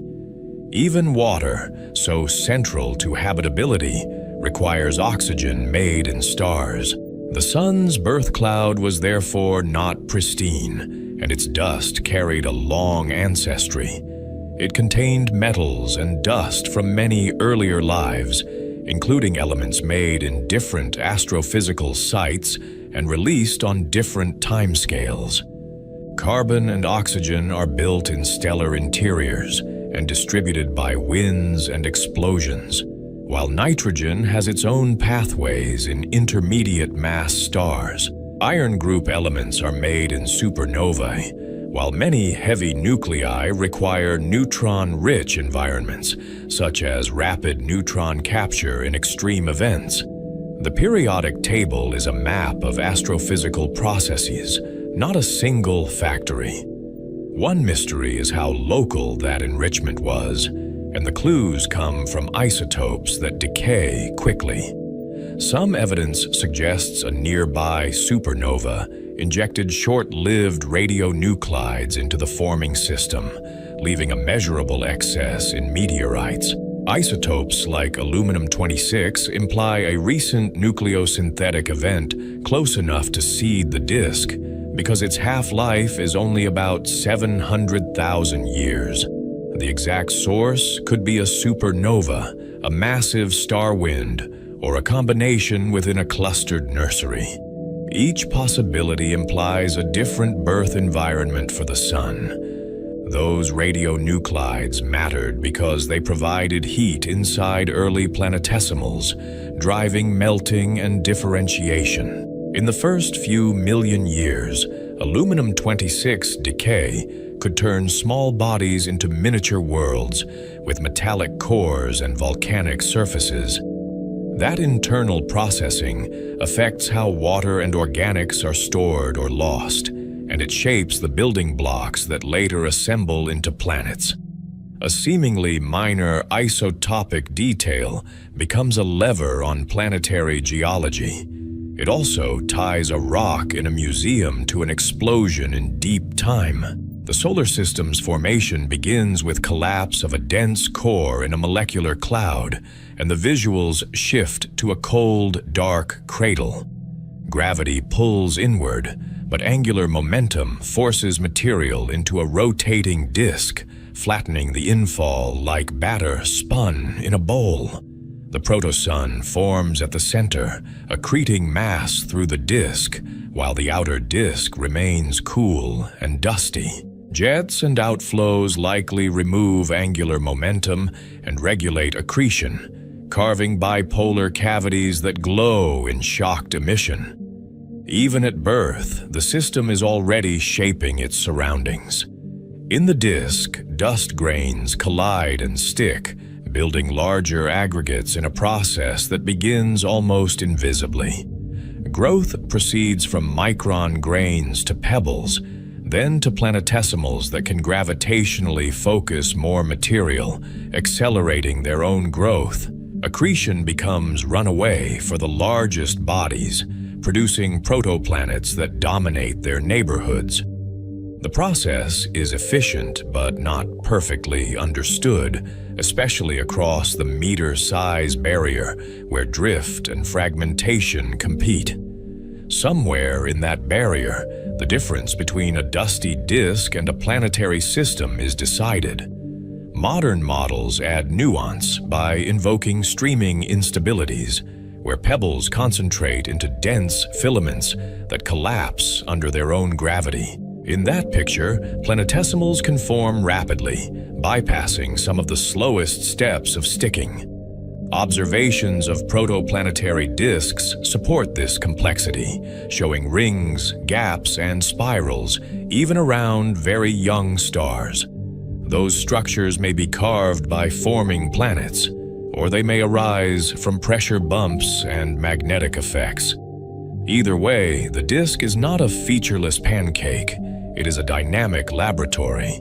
Temperature gradients in the disk set chemical boundaries, and those boundaries are visible as invisible lines of condensation. Inside the snowline, water ice is unstable, and solids are mostly rocky, limiting the mass available for rapid growth. Beyond it, ices add mass and allow faster core growth, favoring giant planet formation and the retention of volatiles. These boundaries shift with time as the young sun brightens and the disk evolves, so the chemistry of a planet depends on when and where it assembled. A planet's composition is therefore a time-stamped coordinate.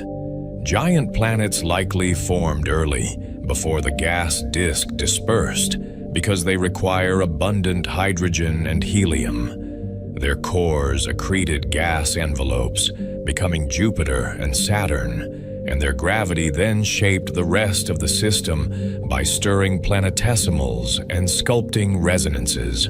Their formation also influenced the delivery of volatiles to the inner planets, either by scattering icy bodies inward or by blocking certain pathways. The giants are not just large planets, but architects of the system's final layout. Their presence turns a disk into a structured hierarchy. Planet migration is a central part of modern formation theory, and it reframes how we interpret the solar system's order.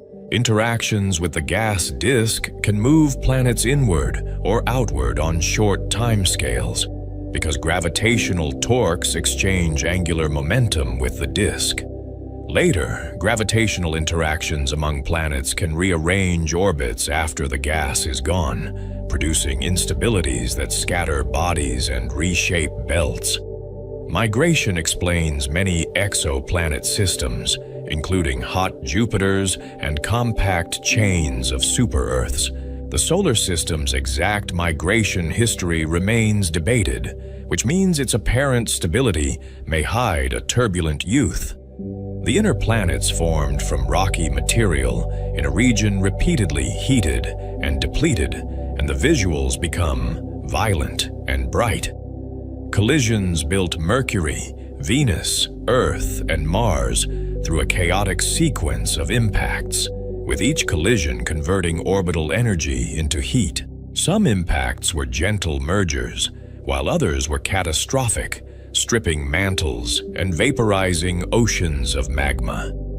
The Moon likely formed from a giant impact, leaving a chemical and dynamical fingerprint in isotopes and angular momentum. Late accretion delivered additional material recorded in cratered surfaces and isotopic ratios, and it may have influenced early atmospheres.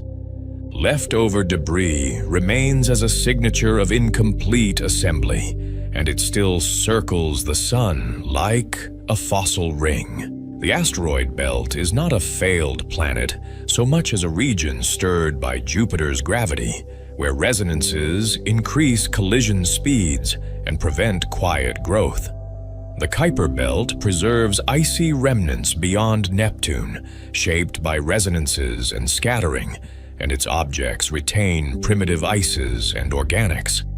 Comets and small bodies act as time capsules, preserving chemistry from the early disk in cold storage. When they fall inward, they deliver that record to telescopes and spacecraft. This local narrative connects back to the Milky Way's interstellar medium because the solar system is made of recycled galactic material. The Sun formed in a star-forming region, likely with siblings in a cluster, and that cluster would have shared a chemical fingerprint. Those siblings dispersed into the disk, becoming hard to identify after billions of years because orbital mixing scrambles their paths. Finding them would link a planetary system to a precise galactic birthplace, turning a family story into a measurable data set. It is a reminder that even our origin has a larger address. Now we connect cosmic history to life without assuming life is inevitable, and the tone becomes more cautious. Life requires chemistry that the early universe did not provide, and it requires environments that remain stable for long spans. It requires stable environments that are rare in violent early epochs, when radiation fields were harsher and impacts more frequent. It requires time, because complexity builds through long sequences of selection and contingency, and those sequences can be interrupted. The universe had to mature before it could even attempt biology.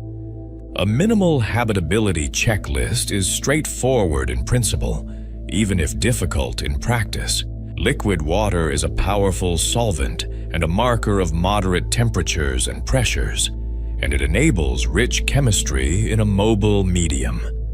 Energy sources are required, from sunlight, chemical gradients, or geothermal heat, because metabolism needs a sustained push away from equilibrium. Stable conditions are needed long enough for complex systems to persist and adapt, which means stability across seasons, epochs, and sometimes geological eras. The checklist sounds simple, yet each item hides many unknowns. Chemical complexity is the deeper requirement that ties biology to cosmology, because it depends on stellar history. Life needs carbon-based frameworks, but it also needs nitrogen, oxygen, phosphorus, sulfur, and trace metals that act as catalysts. These elements are not primordial, so biology depends on stellar nucleosynthesis and recycling, and on the mixing that spreads those products through galaxies. The universe had to age into habitability, turning simple gas into a chemically rich medium, and that aging is measurable in metallicity. In a sense, life is downstream of the first stars. Planetary habitability is not only about distance from a star, because planets are systems with feedback. Atmospheres regulate temperature through greenhouse effects and circulation, and they can buffer a planet against changes in stellar output. Magnetic fields can shield atmospheres from stellar wind stripping, though their necessity is debated and may depend on atmospheric composition and replenishment. Plate tectonics and geochemical cycles may stabilize climate by regulating carbon dioxide, but we do not know how common such cycles are.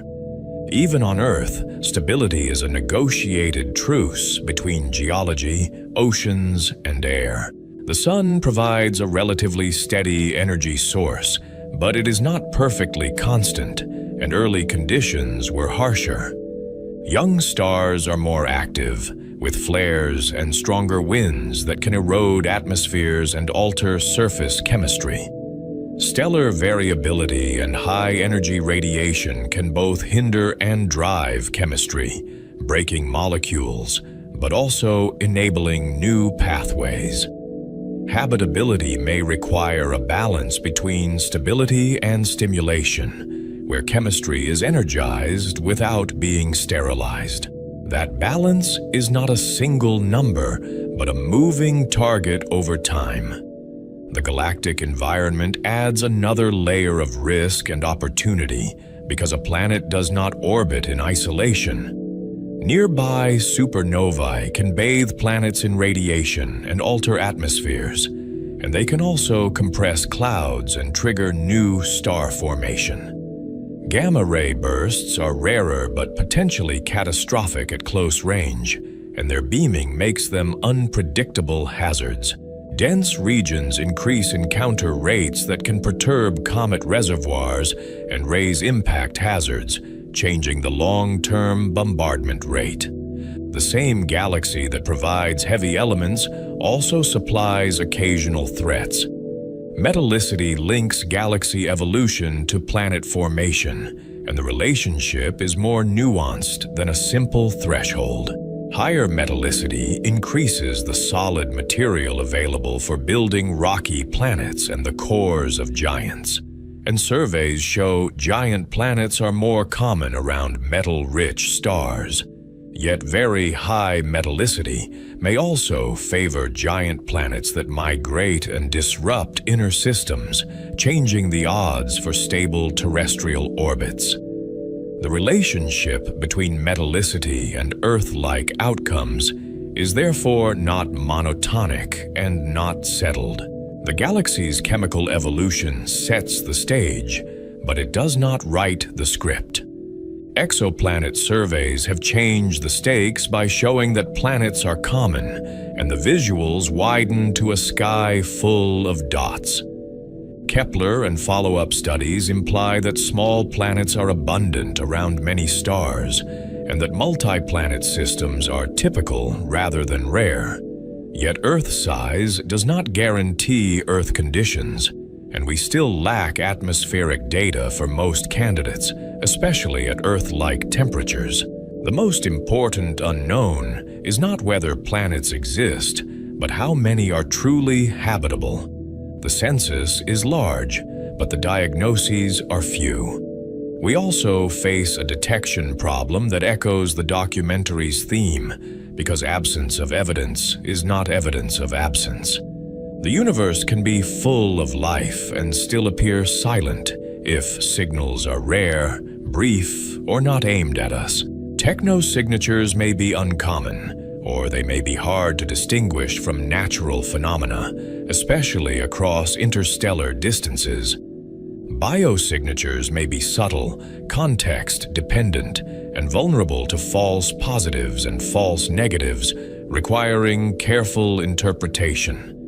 The quiet sky may be a limitation of our instruments, or a clue about rarity.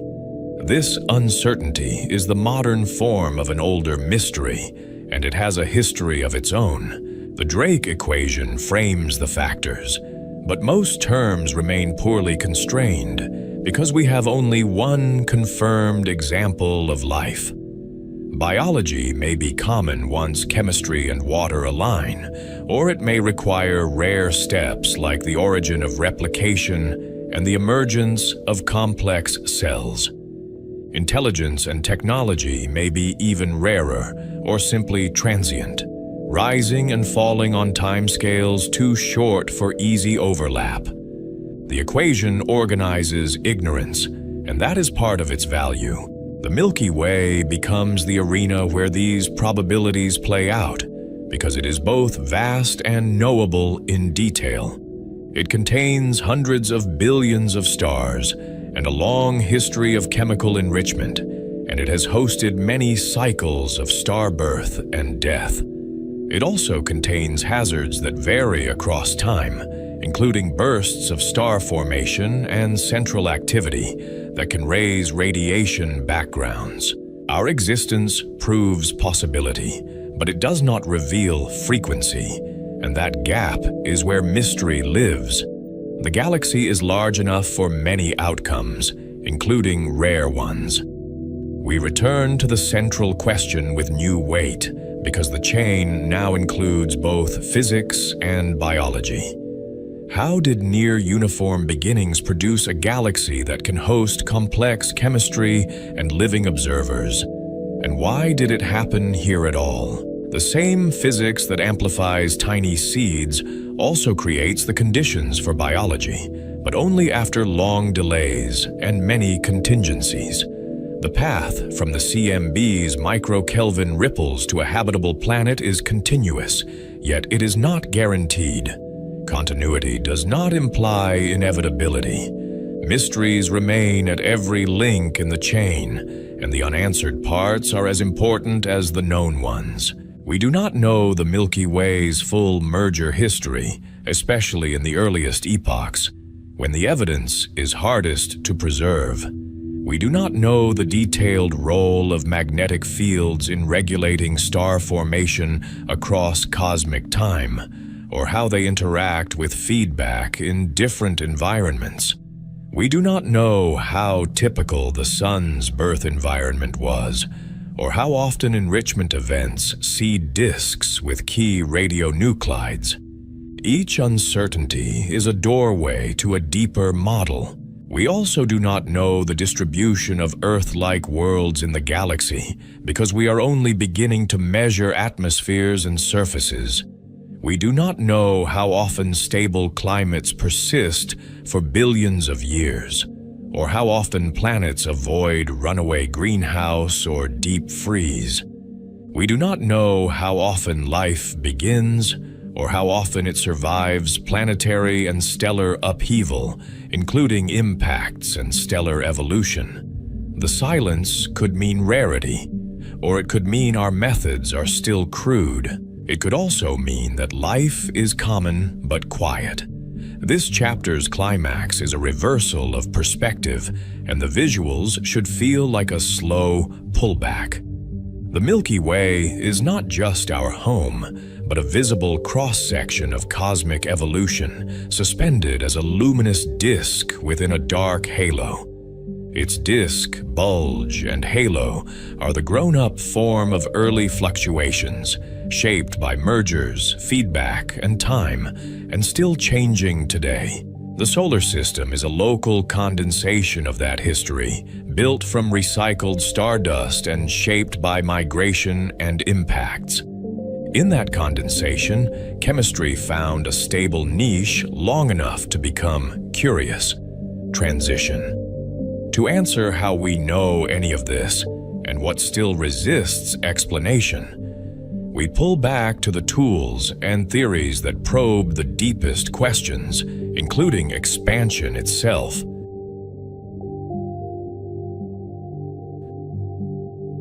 We end where the story began, at the uncomfortable edge of nothing and first causes, where explanation thins and language starts to fail. The central question remains practical and profound, because it is also a question about method. How did galaxies and worlds form from near uniform beginnings? And what still blocks a complete explanation?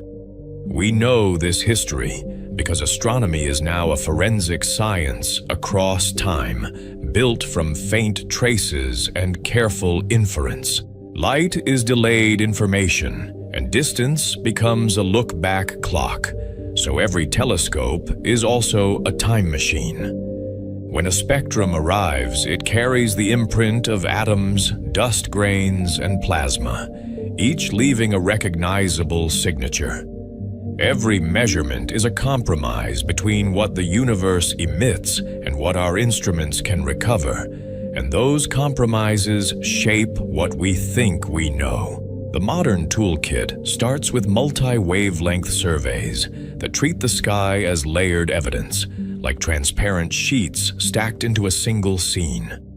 Radio traces cold hydrogen through the 21-centimeter line, and it also reveals synchrotron electrons spiraling in magnetic fields.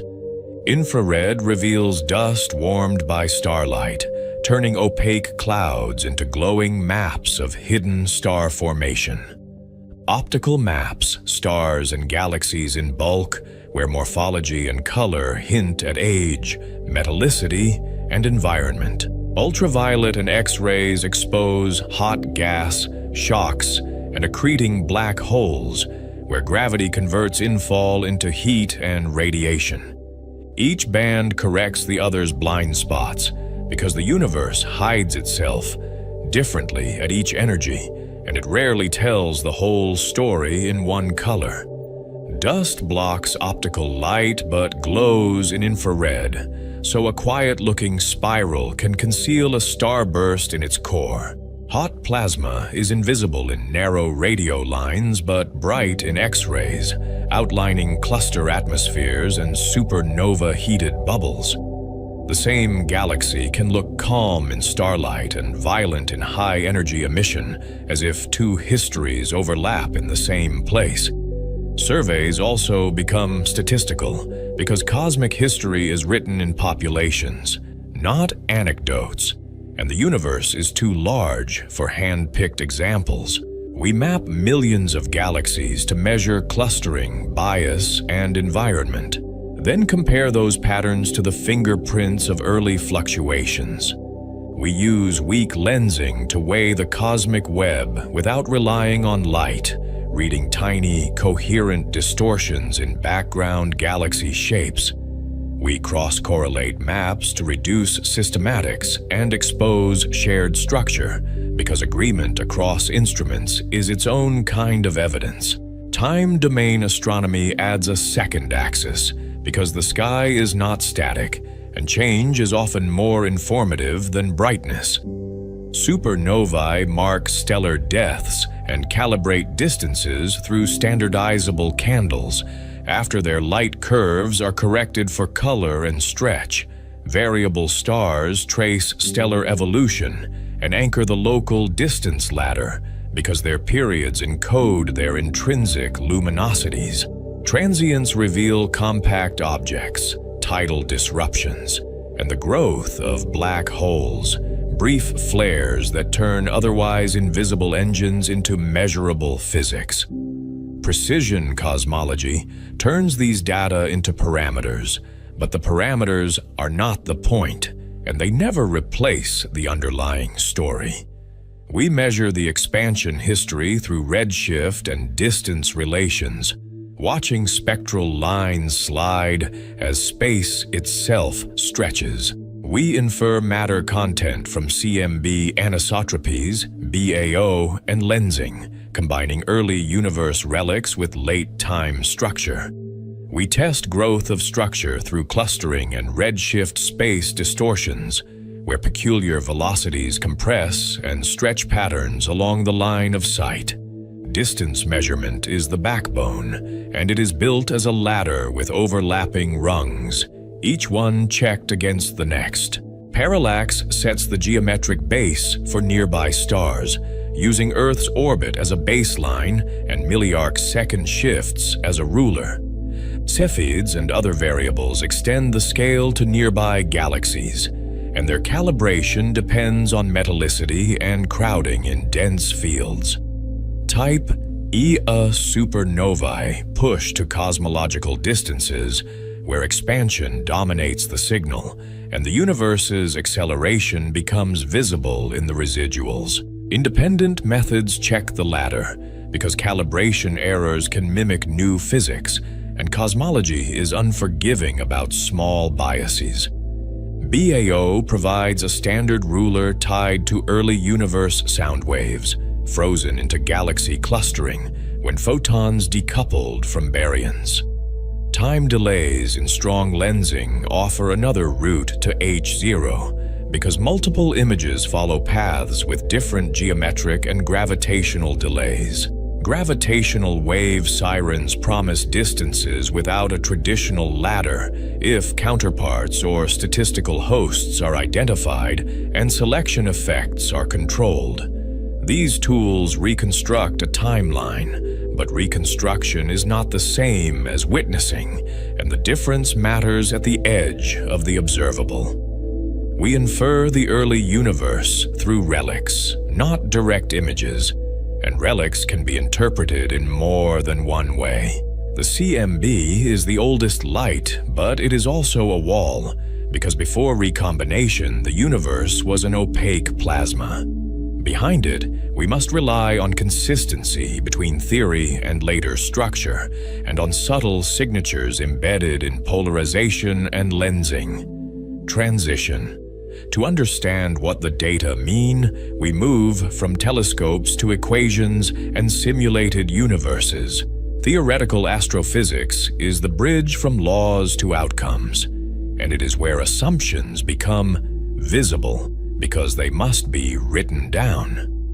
We start with gravity, expansion, and initial conditions consistent with the CMB, including a specific spectrum of primordial fluctuations. We evolve dark matter into halos and filaments, forming the cosmic web through hierarchical merging and tidal interactions.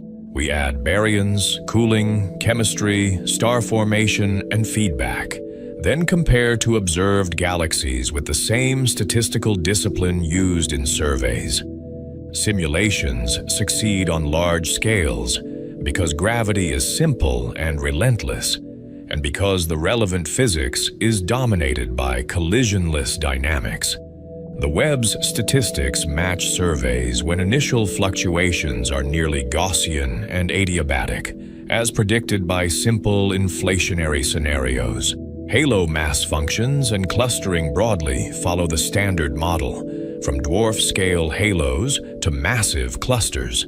This is a major triumph because it links micro-Kelvin CMB ripples to megaparsec structure, connecting the smallest measurable contrasts to the largest visible patterns. The hard part is the middle, where small-scale physics controls visible outcomes and where the baryons refuse to behave politely. Stars form in dense, turbulent, magnetized gas that we cannot fully resolve, even in the best modern simulations. Supernovae and radiation inject energy into a multi-phase medium with strong cooling losses, so feedback can fizzle or explode depending on local conditions. Magnetic fields and cosmic rays add pressure and transport that are difficult to model from first principles, yet they can reshape winds and regulate star formation. Subgrid recipes compress unresolved physics into parameters, and those parameters steer galaxy demographics in ways that can look deceptively realistic. Change the coupling of feedback to gas, and disks thicken or survive, while bulges grow or remain small. Change cooling and mixing, and metals distribute differently through halos, altering how efficiently gas can radiate and collapse. The same initial conditions can yield different morphologies, star formation histories, and satellite populations, which is both a warning and a clue. This is why galaxy diversity remains a central challenge, not a cosmetic detail, because diversity is the observable face of hidden microphysics. Some galaxies quench early, others keep forming stars for billions of years, and the difference can hinge on environment or black hole activity. Dwarfs can be dark matter-dominated yet show bursty star formation and fragile gas reservoirs, as if they are repeatedly lit and extinguished. Scaling relations are tight despite messy histories, suggesting regulation we only partly understand, and raising the question of what sets the rules. Magnetic fields illustrate the scale-bridging problem in a concrete way, because they begin as whispers and end as architecture. Seed fields may arise from early plasma processes or stellar feedback, but their origin is uncertain and likely involves more than one channel. Dynamos amplify fields through turbulence and rotation, yet timing and saturation remain debated, especially in young galaxies. Fields then influence collapse, angular momentum transport, and outflows, feeding back into galaxy evolution and leaving signatures in polarized radio emission. Theoretical work also tests alternatives, because the standard model is strained by tensions, and tensions are where new ideas earn their keep. The Hubble constant discrepancy persists across methods, suggesting systematics or new physics that shifts the early or late expansion rate.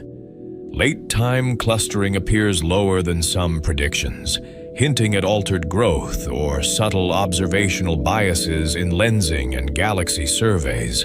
Possibilities include early dark energy, neutrino physics, or evolving dark energy behavior, each with distinct signatures that future data can separate. Transition. With tools and models in hand, we return to the stage itself.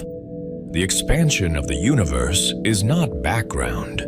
It is an active player that sets the conditions for every structure. Expansion cools the universe by redshifting photons and diluting matter, enabling atoms to form once temperatures fall below ionization thresholds. Cooling allows recombination, releasing the CMB and starting the Dark Ages, when the cosmos becomes transparent yet largely unlit. Expansion also sets the horizon scales that define what can communicate and equilibrate, limiting causal contact in the early universe. The early balance between expansion rate and gravity determines which perturbations can grow and which are erased by pressure and radiation. Yet expansion is also a tension, because it pulls space apart while gravity pulls matter together, and structure forms in the narrow gap between them. In the early universe, radiation pressure and rapid expansion resist collapse, smoothing baryons and delaying star formation. Dark matter helps by clumping without pressure, building potential wells first and deepening them through mergers. Baryons then fall in after decoupling, once cooling channels allow collapse to proceed, and shocks can radiate away their heat. Gravity is the local counterforce, and it explains why bound structures ignore expansion internally, even though they are embedded in expanding space. Galaxies, clusters, and solar systems are held by their own gravitational potentials, and their internal motions are set by virial equilibrium. Space expands between unbound regions, not inside virialized systems in any simple way, despite common metaphors. The boundary is not a wall, but a competition between binding energy and the changing cosmic background, an ongoing negotiation written in velocities and density contrasts. As dark energy dominates, the competition shifts again, and growth slows, because accelerated expansion stretches the web faster than gravity can knit it. Accelerated expansion reduces the rate at which new structure forms on large scales, even while existing halos continue to evolve internally. Voids expand faster, and the web's contrast increases even as overall growth stalls, sharpening the cosmic landscape. The far future becomes more isolated as distant galaxies slip beyond observable reach and the night sky grows quieter. This context reframes the entire narrative chain as a sequence of thresholds, each one triggered by temperature, density, and time. The early universe begins hot, dense, and nearly uniform, with tiny fluctuations that are small in amplitude but rich in consequences. Expansion cools it into nuclei, then atoms, then molecules, each step opening new pathways for chemistry and radiation. The CMB records the moment photons decouple and begin free travel, carrying a snapshot of acoustic waves frozen into temperature and polarization patterns. The dark ages follow, with neutral hydrogen and faint chemistry, and no new visible light beyond the fading afterglow. Dark matter halos grow, and baryons accumulate where gravity provides an address, gathering into denser pockets within the web. First stars ignite, ending the long night with ultraviolet light and heavy elements, and their radiation begins to carve ionized bubbles. Reionization reshapes the intergalactic medium and changes how small galaxies can form, because heated gas resists falling into shallow potential wells. Galaxies assemble within the cosmic web through accretion, mergers, and feedback regulation, and their shapes reflect how they gained and lost gas. Disks form where angular momentum is retained, and spheroids grow through mergers and instabilities that randomize stellar orbits. The Milky Way becomes one mature outcome, with a bar, spiral structure, satellites, and a massive dark halo that anchors its motion. Within its enriched gas, the solar system forms from a rotating disk of dust and gas, where grains stick, collide, and gradually build worlds. Planets emerge through accretion, migration, and impacts, and chemistry becomes increasingly complex as energy flows organize matter. Heavy elements forged in earlier stars become rocks, oceans, and atmospheres, and isotopic ratios preserve clues about ancient heating and mixing. Stable energy flows and long timescales allow biology to appear at least once, turning geochemistry into metabolism and information. The chain from microkelvin anisotropies to living cells becomes plausible, but it remains contingent, because small differences in timing and environment can redirect outcomes. Now we face the remaining mysteries directly, because the finale must be honest, and honesty is part of the scientific method. The deepest unknown is what happened at the earliest times, before our observational wall and before familiar physics is securely tested. Inflation explains several features, but its trigger, duration, and graceful exit remain uncertain, and competing models can fit the same broad data. We still do not know why initial conditions had the specific spectrum and amplitude that permit galaxies, rather than a universe too smooth to clump or too rough to remain stable. We also do not know what seeded structure in the most fundamental sense, even if we can describe the seeds mathematically. Quantum fluctuations stretched by inflation are a leading idea, but alternatives exist, and some leave subtle differences in phase correlations. Primordial non-Gaussianity constraints are strong, yet not definitive, because cosmic variance limits what one universe can reveal. A clean detection of primordial B-mode polarization would be a decisive clue, but foregrounds and systematics still complicate the search, and the signal is expected to be vanishingly faint. On the astrophysical side, we still struggle to predict galaxy diversity from first principles, because feedback is both essential and hard to compute.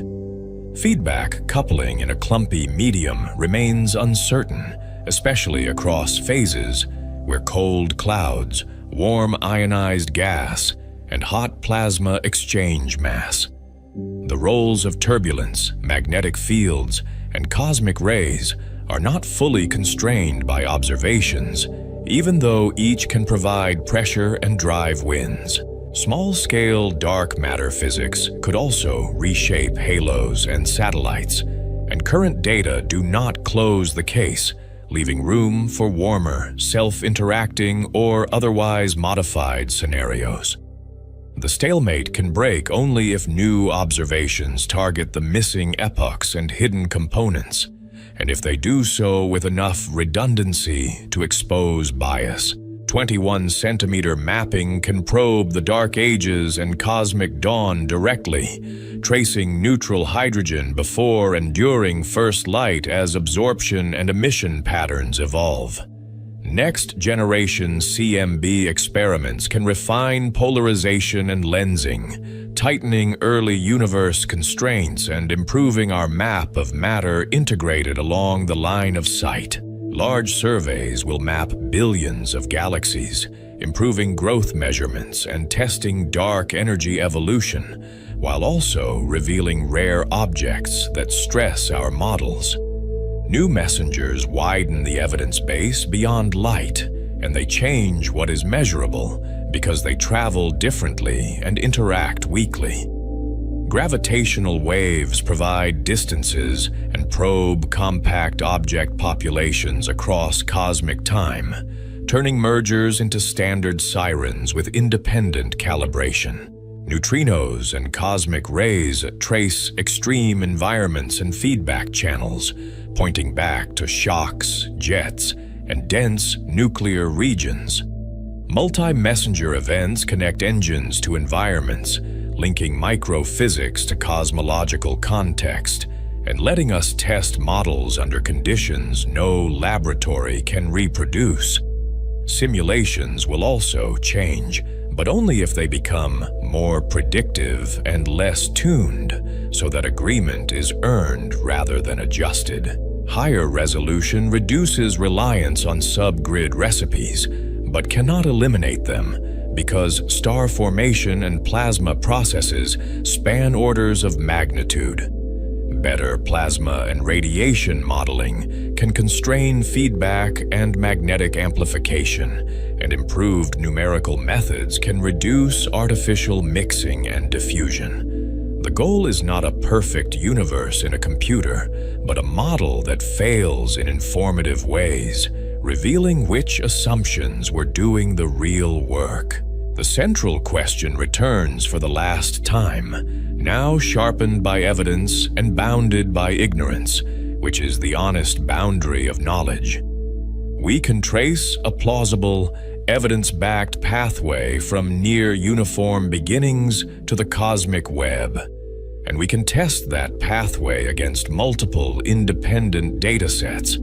We can connect that web to galaxies, to the Milky Way, and to a planet that can ask questions, and we can explain many links with quantitative precision. But the deepest origin of the initial conditions remains open, and some key steps in structure formation remain only partially understood, especially where baryons become complex. We do not yet know what set the first seeds, or whether inflation is the full story or merely an effective description of a deeper mechanism. We do not yet know why galaxies regulate themselves so tightly, or which hidden physics shapes their diversity, from dwarf satellites to giant ellipticals. The universe gives us relics, and we are still learning how to read them and to recognize when we are projecting patterns onto noise. We end with a grounded kind of awe, because uncertainty is not a failure of science, and it is not a gap to be ashamed of. It is the engine that keeps observation and theory moving forward together, tightening constraints and forcing clearer questions. From almost featureless beginnings, tiny irregularities grew into stars, galaxies, and worlds through gravity and time. And the process left measurable traces at every stage. The story is unfinished, and that unfinished edge is where discovery begins. We began with a universe that looked almost perfectly smooth, a bright, opaque plasma where light could not yet travel freely. As expansion cooled that fog into atoms, the first molecules formed, gravity took over, and dark matter provided the hidden scaffolding where ordinary gas could finally gather. The cosmic microwave background became our earliest map, its micro-Kelvin modeling and acoustic patterns recording the initial blueprint, while later surveys traced that same pattern into filaments, halos, galaxies, and the star cities that forged heavy elements.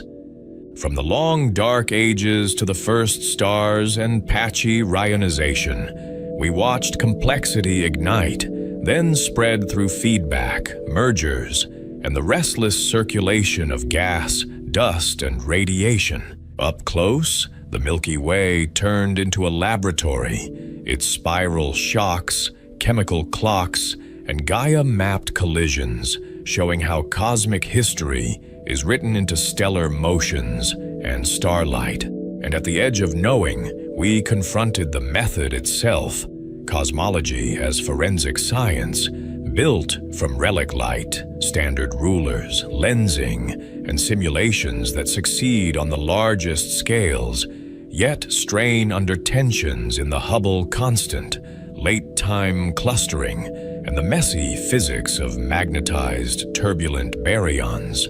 Across every chapter, one theme kept returning, that the universe is not merely expanding, it is remembering, preserving early whispers in the CMB, then echoing them forward into the cosmic web, and eventually into worlds that can ask questions back. Yet even as the broad arc holds together, the missing pieces stand out in sharper relief. What lit inflation's fuse, what ended it, and why the seed pattern landed in the narrow range that allows galaxies to form at all. We still do not know what dark matter is, only that its gravity shaped the first wells, nor do we know whether primordial gravitational waves left a clean B-mode signature that could let us glimpse physics before last scattering. We do not fully know how magnetic fields were born, how quickly cosmic dynamos amplified them, or how reconnection and diffusion steer star formation across a multi-phase medium. And we cannot yet say whether today's cosmological tensions are measurement scars or the first cracks in a model that has carried us remarkably far. Still, the evidence chain is real, and it is astonishingly coherent when seen as one story. Tiny irregularities, perhaps quantum in origin, were stretched to cosmic sizes, then gravity amplified them while radiation resisted, and expansion set the tempo for every transition. When the universe became transparent, the CMB froze a snapshot of those seeds, and when matter finally cooled enough to collapse, the first stars turned hydrogen and helium into the heavier elements that make rocks, oceans, and cells possible. Galaxies did not appear as isolated islands, but as traffic in a vast network, shaped by mergers, fed by filaments, and regulated by feedback from stars and black holes. Our own home is not an exception to the pattern. It is one thread in it, assembled from recycled stardust, orbiting within a galaxy that still bears the scars of ancient collisions. If there is closure here, it is not the end of mystery, but the end of a false simplicity. The early universe was never truly nothing. It was a near uniform stage filled with energy, laws, and a faint, consequential texture. Those barely perceptible ripples, measured at 1 part in 100,000, were enough to grow everything we recognize, given time, gravity, and the quiet persistence of physics. In that sense, the symmetry did not so much break as it revealed itself, the way a perfectly still lake shows its depth only after the first wind touches the surface. So, what seeded the first structure, and what are we still missing in the story of how emptiness became a universe? We can now answer the middle of that question with confidence. Galaxies formed because tiny primordial irregularities were magnified by gravity, guided by dark matter, and paced by expansion, leaving fossils in relic light and cosmic structure. But the beginning of the question remains open because the origin of those seeds and the reason the universe began in just this delicately fertile state still lies behind an observational curtain we are only starting to lift. Maybe the most honest conclusion is that the universe is not a solved equation. It is a continuing investigation, and every new instrument widens the boundary between what we know and what we can ask. If we find primordial B modes, or pin down the Hubble tension, or uncover dark matter's true nature, we will not erase the mystery. We will move it to a deeper layer, closer to the first cause. And if we learn how magnetic fields, turbulence, and feedback truly sculpt galaxies, we will better understand how complexity arises, not as an accident, but as a natural consequence of simple beginnings pushed through time. In the end, the most unsettling possibility is also the most beautiful one, that everything you have ever loved emerged from a nearly featureless universe because a faint pattern was there from the start, and because the cosmos had billions of years to let that pattern grow. The unexplained mysteries are not a failure of the story. They are the engine of it. Proof that the universe still has chapters it has not yet taught us to read. If you want to be part of that unfinished ending, follow the next maps as they arrive. CMB polarization, 21 centimeter echoes, gravitational waves, and the billion galaxy surveys that will test whether our best model is complete or merely the first draft. So what seeded the first structure? And what are we still missing in the story of how emptiness became a universe? We can now answer the middle of that question with confidence. Galaxies formed because tiny primordial irregularities were magnified by gravity, guided by dark matter, and paced by expansion, leaving fossils in relic light and cosmic structure. But the beginning of the question remains open, because the origin of those seeds and the reason the universe began in just this delicately fertile state still lies behind an observational curtain we are only starting to lift. In the end, the most unsettling possibility is also the most beautiful one, that everything you have ever loved emerged from a nearly featureless universe because a faint pattern was there from the start, and because the cosmos had billions of years to let that pattern grow. The unexplained mysteries are not a failure of the story. They are the engine of it, proof that the universe still has chapters it has not yet taught us to read. If you want to be part of that unfinished ending, follow the next maps as they arrive. CMB polarization, 21 centimeter echoes, gravitational waves, and the billion galaxy surveys that will test whether our best model is complete or merely the first draft.